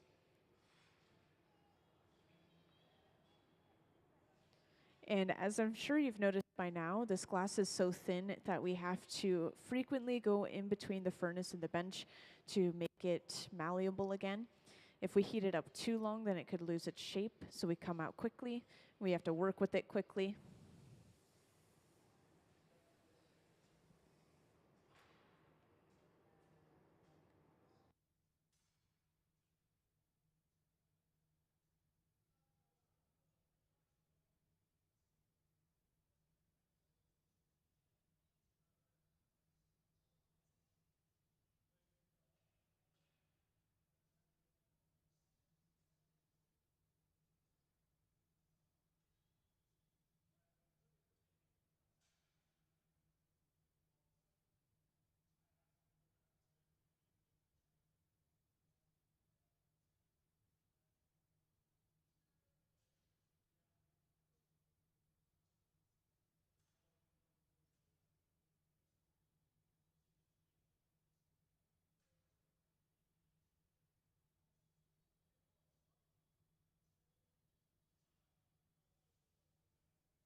And right now it looks like we're breaking this piece off and putting it away.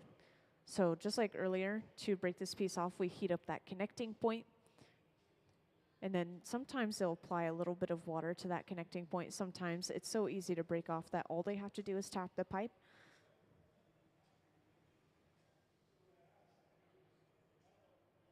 And it looks like this time we'll be applying a little bit of water right at the end of our pipe. Then once again, to break this piece off, all we have to do is tap the pipe. And this is going to be broken off onto a heated fork and then carried over to the annealer, the large black box over on the right wall. And that is that cup completed. So let's give just a little round of applause for our last piece before lunch. Thank you. All right, so we are going to take a 1 hour lunch starting now. That means we'll be back at around 2 p.m. You feel free to join back in at 2 p.m. Then we'll be here till 5. And thank you for stopping by.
Hello, everyone, and welcome to the Hot Shop. We will be making the vessels here on the podium.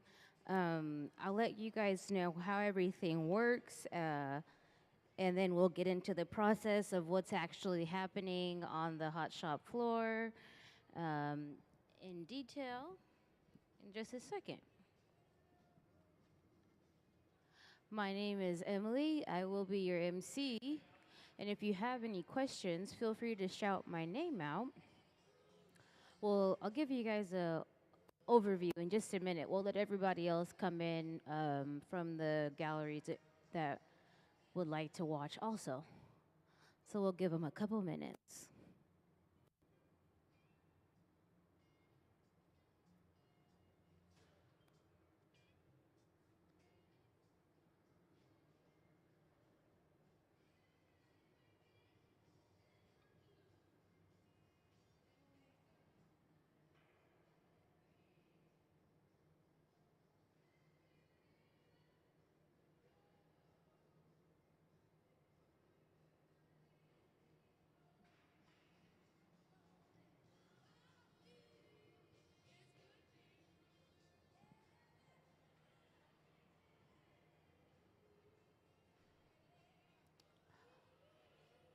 Alrighty, so everything that we do here in the hot shop starts in the furnace.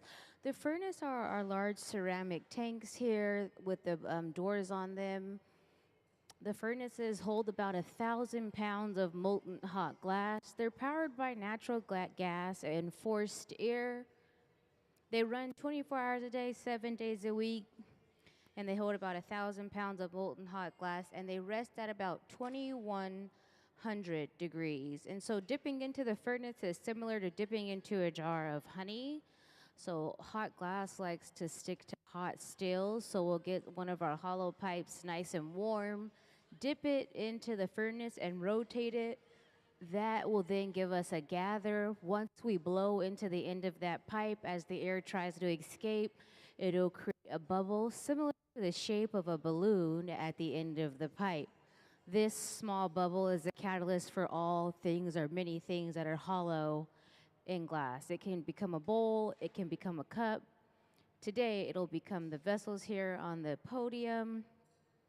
And then from there, after dipping into the furnace, we will need to use our glory holes. Our glory holes are the ovens here that have orange faces. They're also powered by natural gas and forced air, and they're used to reheat the glass to keep it from breaking. There's only thermal energy inside of the glory heating chambers. There is no glass, okay? And so they're lined with hollow fire brick.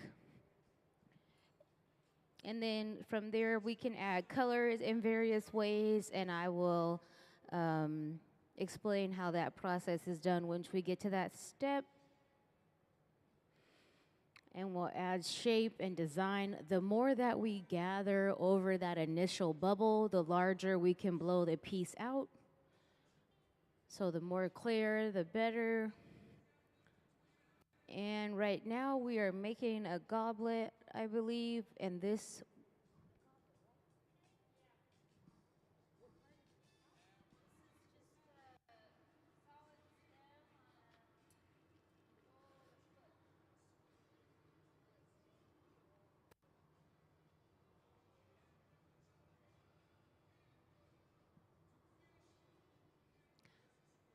so we'll have a solid stem, and then we'll put a foot on it next. The bowl of this goblet is kind of big. It's kind of large. So the cup portion is larger than normal, but as you can see, the glass looks like it's orange, but it's just radiating thermal energy. Once again, if you guys have questions, my name's Emily. Feel free to shout my name out, and I'll answer all of your questions happily.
We'll use that small torch just to get that stem nice and hot before we give the whole body of the piece a flash inside of the reheating chamber. And then we'll get a foot ready. We'll blow this foot on as a bubble and then open it up and spin it out so it has just a nice light design feature in opposition to a solid foot that's placed on and shaped into a disc.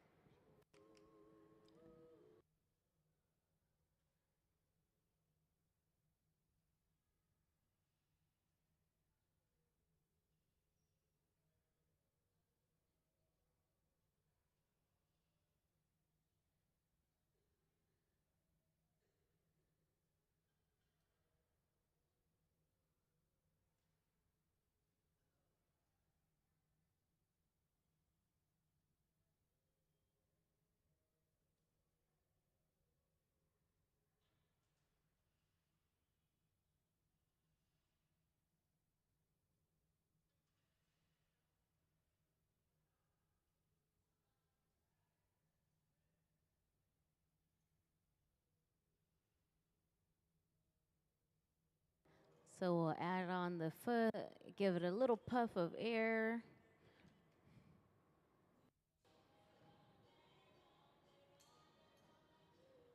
We'll clean up this little drop, knock off the excess glass, and open it up.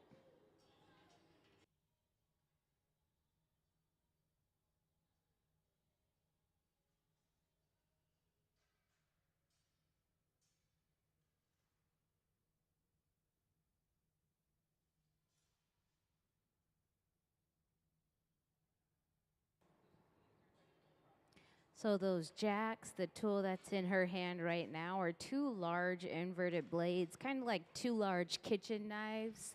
And so they carve into the glass. And those diamond shears are really nice for giving us a well-rounded cut so we can remove ourselves in one go, one snip, I should say. And then now we'll go in where we knocked off that extra glass. We'll go in and slowly open up the foot.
So now that we have blown the foot on, we are going to clean up the opposite side, which means we'll add a transfer pipe to the end of the foot, and then we'll open up the actual cup side that we drink from in a moment.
So now we'll go in and tweeze.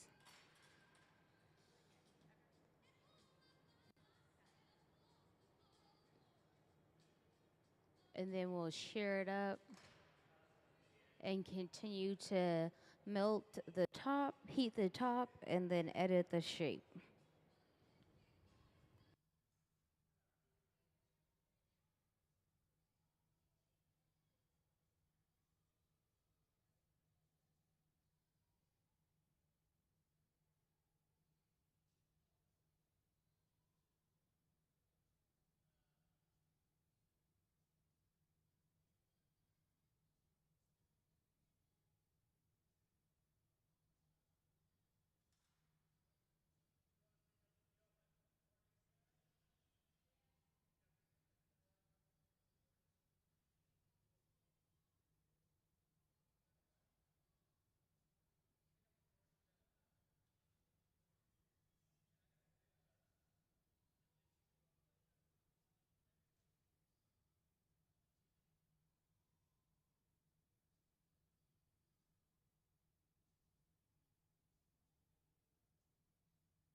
We'll add a little bit of water to the back of that rod, knock it off onto the claws, and then we'll put it into the oven. Let's give Sarah a round of applause for all of her hard work.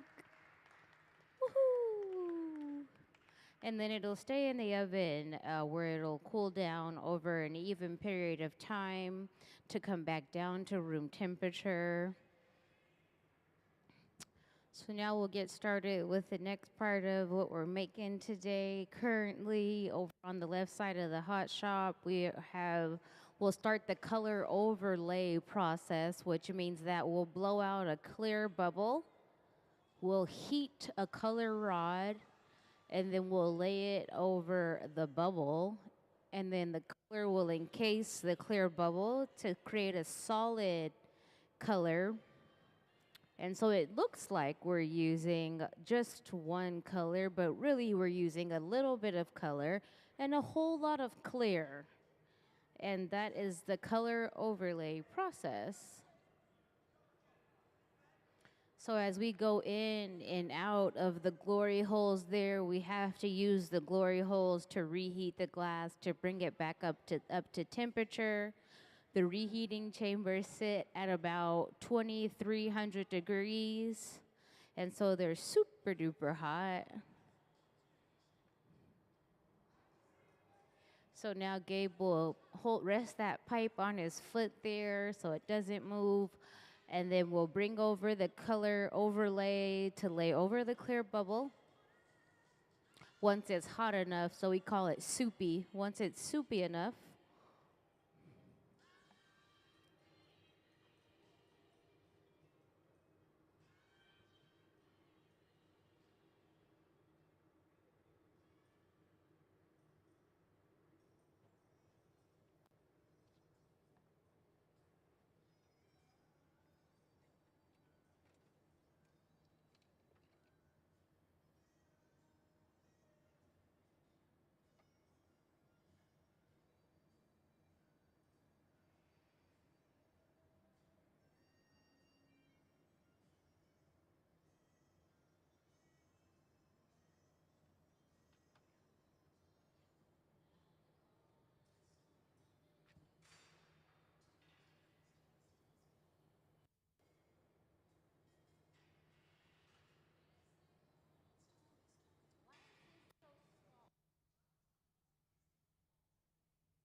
so we have a few programs here at the Museum of Glass that are offered to the public. The first is for the youth. It's a kids design glass program.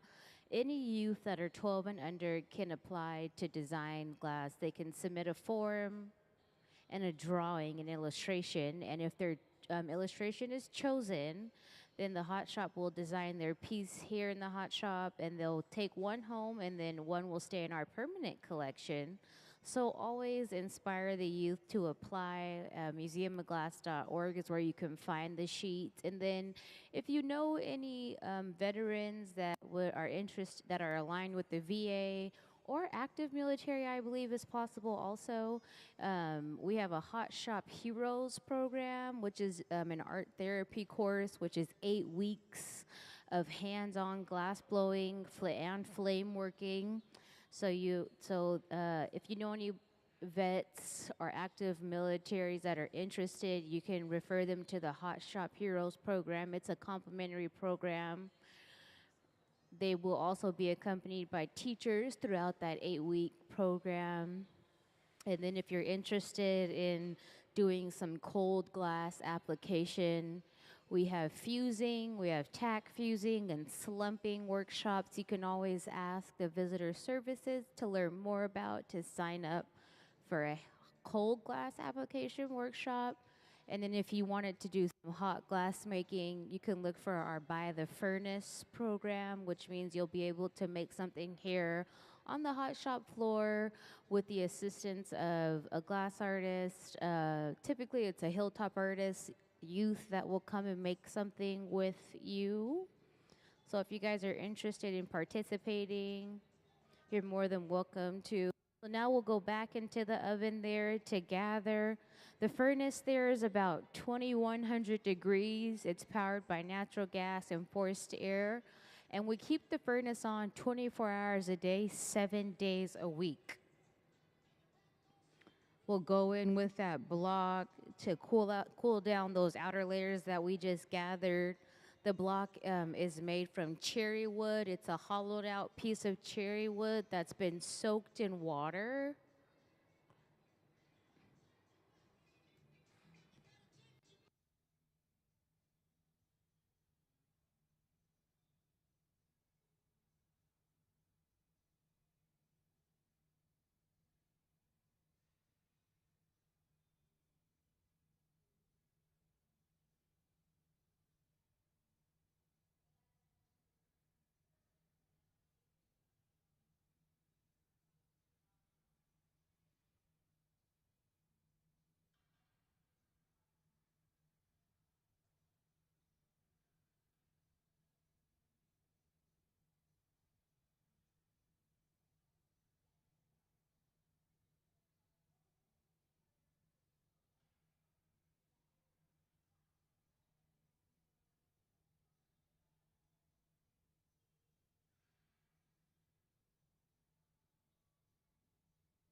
So now that we have our desired amount of gathers needed to be able to blow this out, we're going to blow it out a little bit more.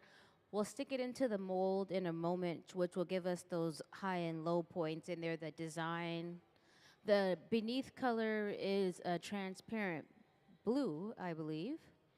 And so we're going to make this color beneath very thin by blowing it out. We'll go in and shape it with our papers that have been soaked in water, which provides for a very intimate shaping, almost like using your bare hand.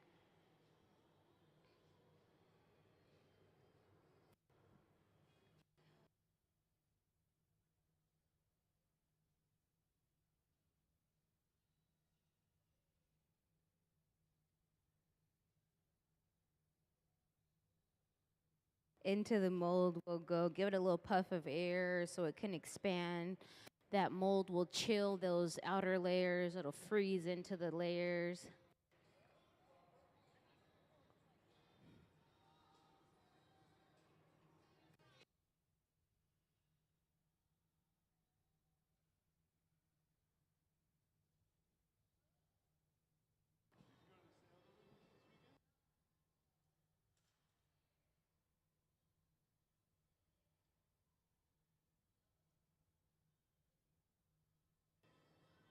So she'll take her scissors and hold the bottom and twist, which will give us the wraparound effect, the twisty effect of the high and low design on the outside.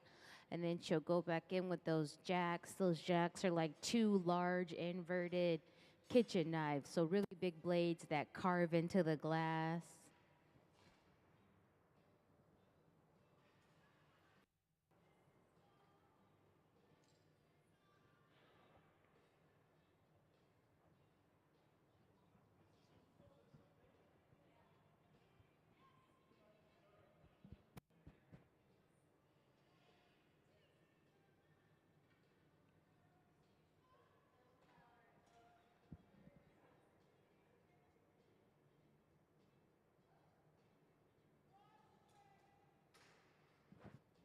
And so this additional jack line is designed to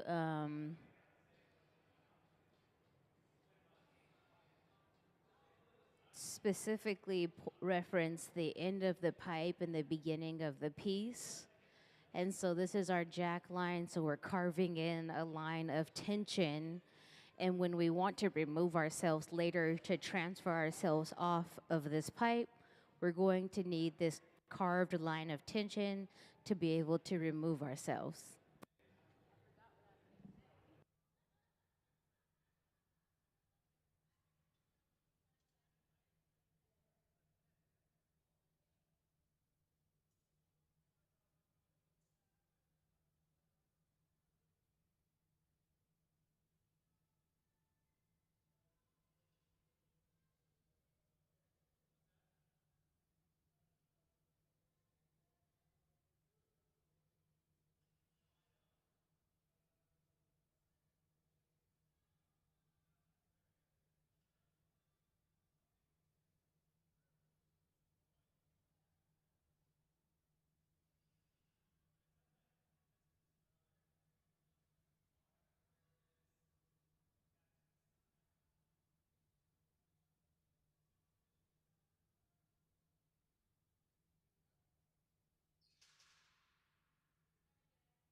So the base of our vase will be a darker blue color. And in order to get color into the clear glass that we gather, we have to dip the clear glass into a bowl of chopped glass color. We refer to this as frit. It's little bits of glass in a bowl, and we'll rotate the clear glass in the bowl, and then we'll come over and lay the foot onto the vase.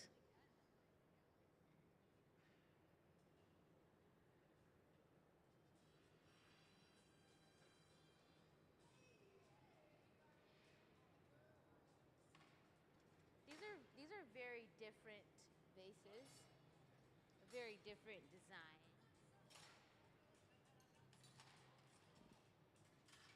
Oh, oh, oh.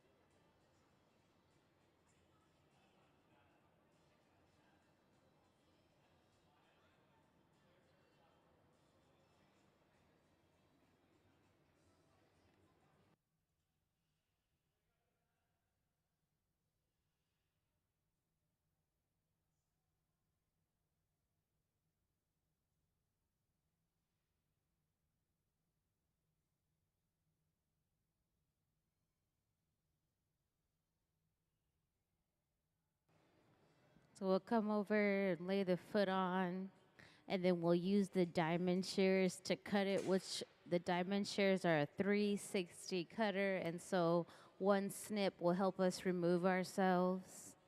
We are making the vases here on the podium today.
So now we have to remove ourselves from the initial blowpipe. So we'll bring over a punty rod. So it's a transfer pipe. Puntil means to bridge in the Italian language. And so just the beginning and the end, we're going to transfer ourselves so we can clean up the opposite side of the piece.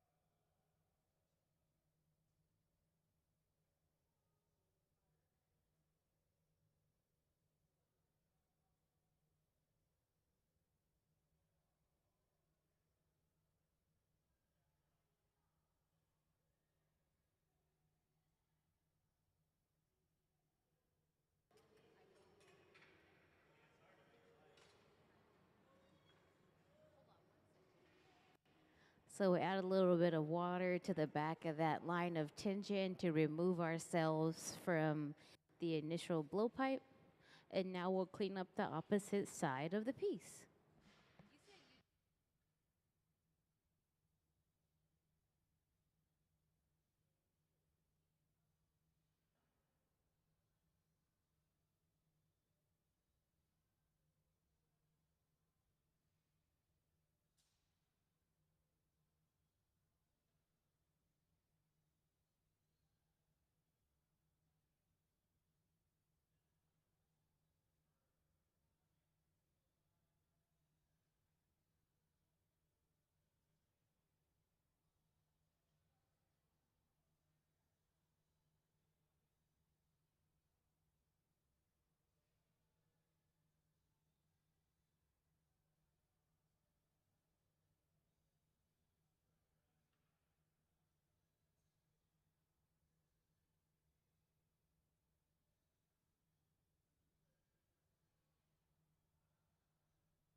We'll bring over a lip wrap, which will be the same color as the base.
So now we'll prepare ourselves to catch this piece off the pipe. Gabe will put on his Kevlar gloves and his face mask so he can place this piece into the oven where it has to cool back down to room temperature over time.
We'll add a little water to the back of that rod there, tap the pipe, fire polish it off, and then we'll place it in the oven. Let's give them a round of applause for all their hard work. Woohoo! And then we'll place it in the oven where it'll slowly cool down over a period of time to prevent thermal shock. We'll do it all again in just a moment. For my kiddos in the audience, can we please see the Kids Design Glass video to encourage the youth to design like glass artists? You're welcome.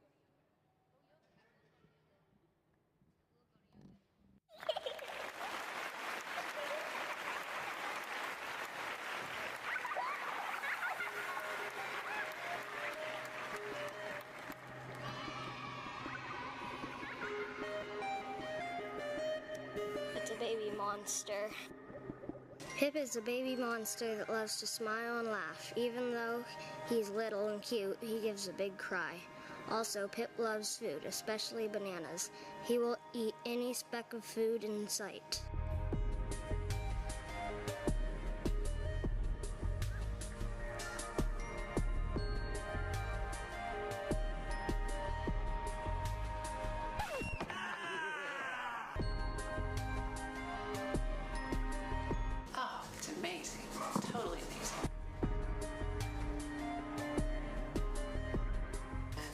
And especially if the pieces of art go traveling around, other kids will see, oh my gosh, I could do that too. You know, it's not just somebody else that, you know, they did it, you know, I couldn't do that. Absolutely not. Anyone can do this. And I think that's what it shows the kids. Maybe not everybody can win. But, and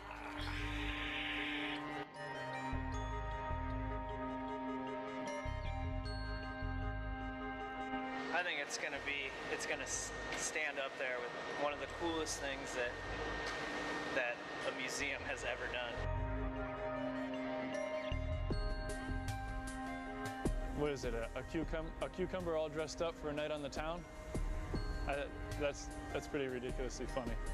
The funnest part about this project is how fresh the ideas are coming from the kids who they have no idea of glass blowing techniques. They don't care. Nobody saw this coming. We'd make one piece and it was given to the family. And then we realized, well, wait a second, there's something more here. We started to get more drawings, more interesting drawings, and it really kind of snowballed a little bit. Bacon Boy was special.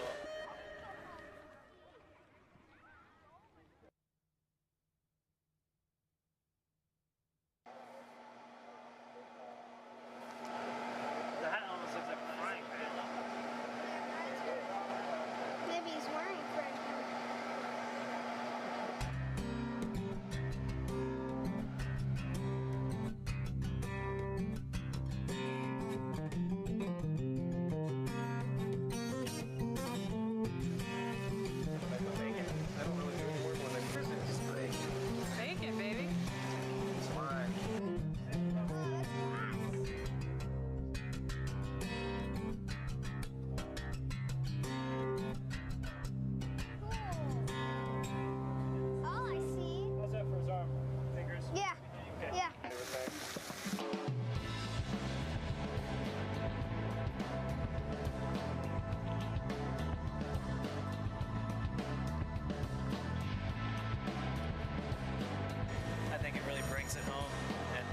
shows that, you know, there's an artist in all of us, I think. So, and it's human nature to be creative. So I think we lose that as we get older sometimes, and it's cool to see this pure creative nature that children possess. So I think it's cool to share that with the rest of the world, hopefully. So.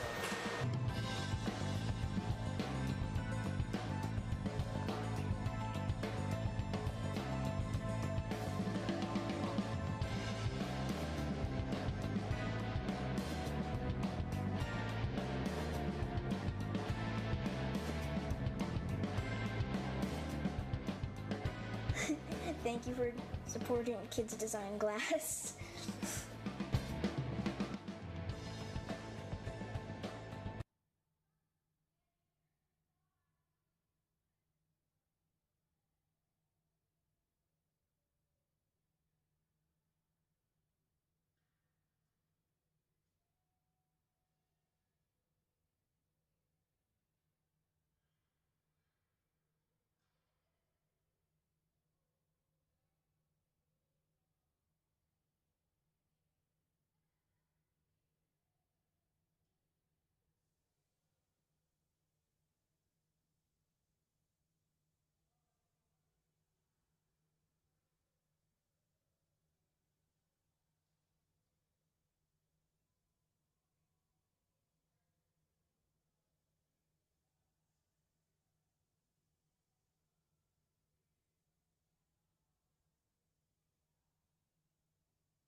So now that we've gathered over that color overlay, we'll be able to go back to the bench and shape it. That's a hollow piece of cherry wood that's been soaked in water. The steam will protect the glass from any of the debris from the wood.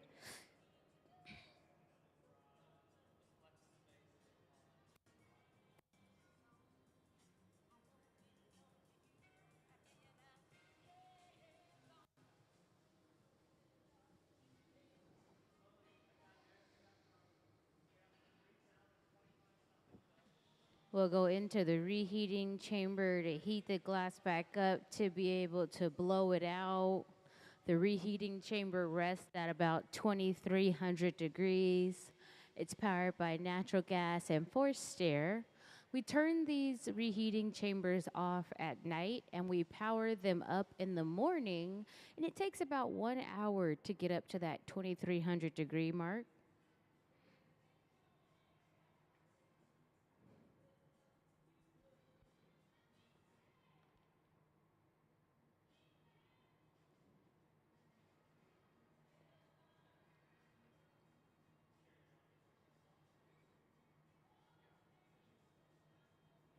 We'll blow into that pipe there. And then in with our papers. Our papers are a piece of just regular old newspapers folded up that have been soaked in water. The papers allow us to shape, which it's very intimate, almost feels like using your bare hand to shape the glass.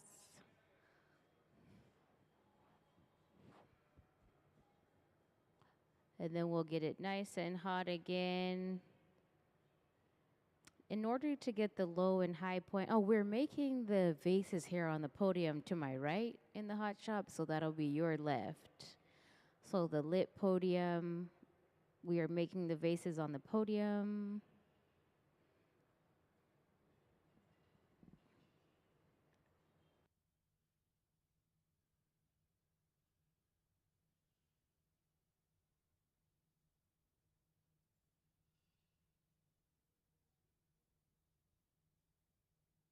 And then we'll dip into this mold, and the low and the high points will freeze on the outer layers of the mold, which will add design.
So we'll carve in this line of tension. This line of tension's a reference point indicating the end of the pipe and the beginning of the piece.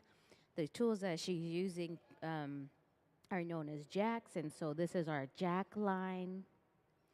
The tool's a very, very large, two large blades that are inverted, kind of like two large kitchen knives.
So now we'll get a foot ready for this, a cookie foot ready for the bottom of the vase, which will be a lighter blue color, a solid lighter blue color, similar to the foot here on these vases. The clear glass is dipped into a bowl of chopped up little pieces of colored glass, and that's how we'll get color into the foot.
So we'll go on, add the foot,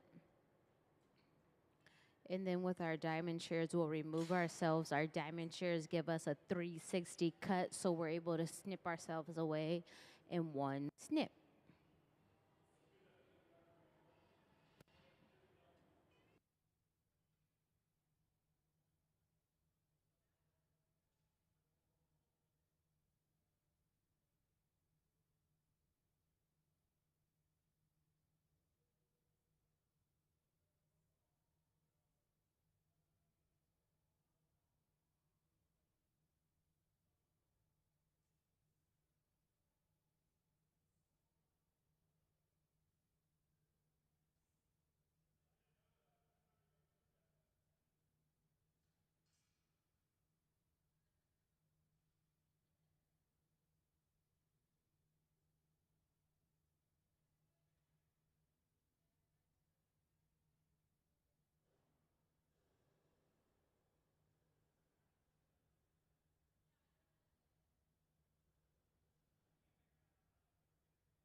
Now we'll position ourselves on the opposite side of the piece. We'll add this transfer rod, a transfer pipe, to remove ourselves from the initial blowpipe so we can work on the opposite side of the piece. We're going to add some water to the jack line, that carved in line of tension that we created earlier.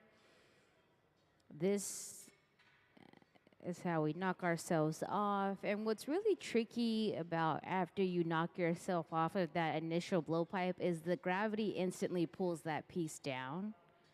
And so you have to follow it and then, you know, kind of reposition yourself. But it's definitely like a jolt of almost trying to fall off that pipe.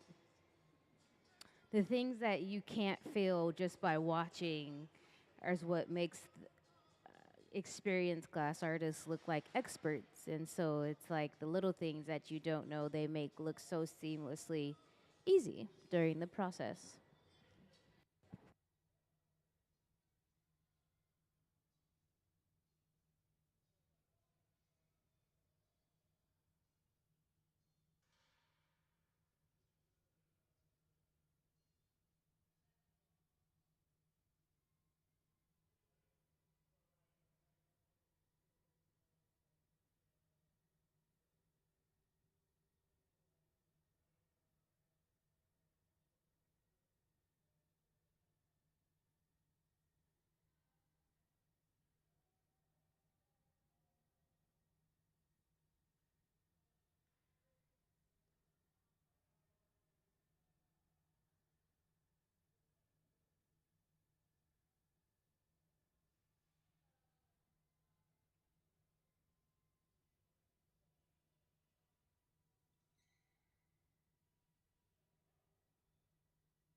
So we have created a color overlay, which means that we put a little bit of color over a clear bubble.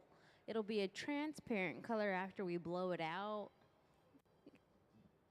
We'll go into the furnace. The furnace is a ceramic tank that holds about 1,000 pounds of molten hot glass. It's about 2,100 degrees that it rests at, so it's super duper hot. After we gather, we might have caught some bubbles. If we catch bubbles, we'll try our best to pluck them out and then share them off. So now it all looks like it's orange, but it's not. That's a whole bunch of clear wrapped around a little bit of color. So as we blow it out, you'll be able to see the final color towards the end of the piece when it cools down.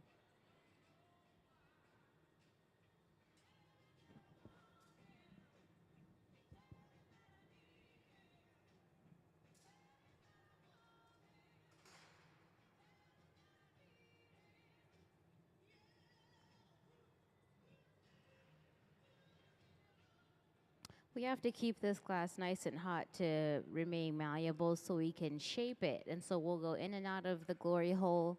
The glory hole is about 2,300 degrees. It's powered by natural gas and forced air. It's only used to reheat the glass to keep it from breaking.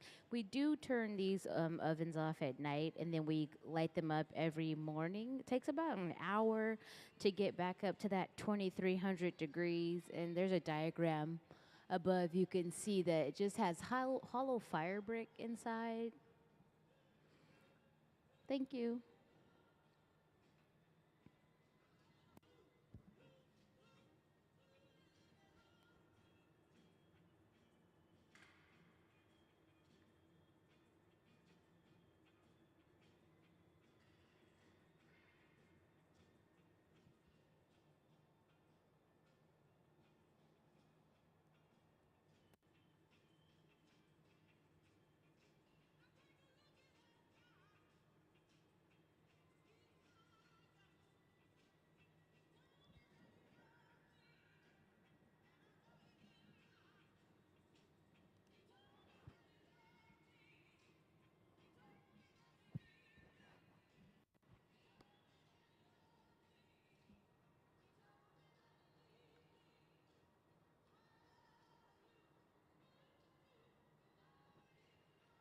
We'll go in to cool down those outer layers that are pretty hot. And for shaping, we'll use our hollowed out block, which is a piece of cherry wood that's been soaked in water. The steam protects the glass from any debris from the block. And then with papers, for some more shaping, papers are folded up newspapers soaked in water. Shaping with papers is almost like shaping with your bare hand, so they're a great tool.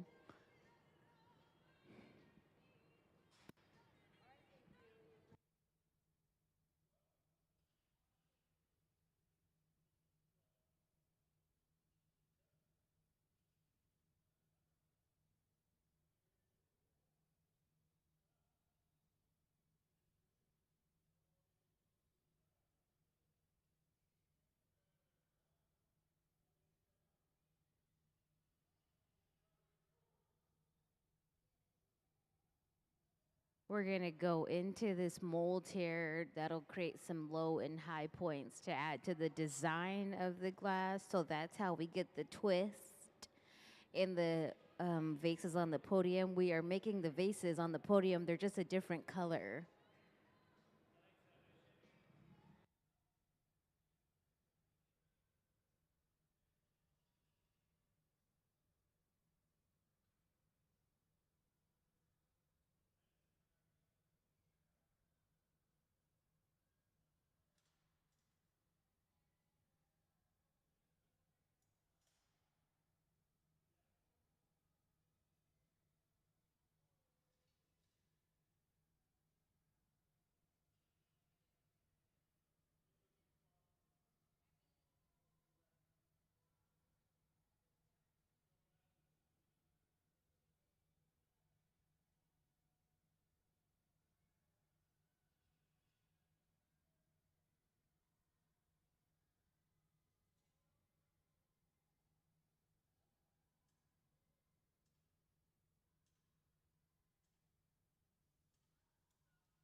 We'll go in with these jacks to carve in a jack line, which is a line of tension indicating it's a reference point. So it indicates the end of the pipe and the beginning of the piece.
So now we're going to transfer ourselves off. We're going to use the transfer pipe to attach ourselves to the bottom of this piece, put a little bit of water on that jack line we carved in earlier, and then knock the pipe so it can remove itself.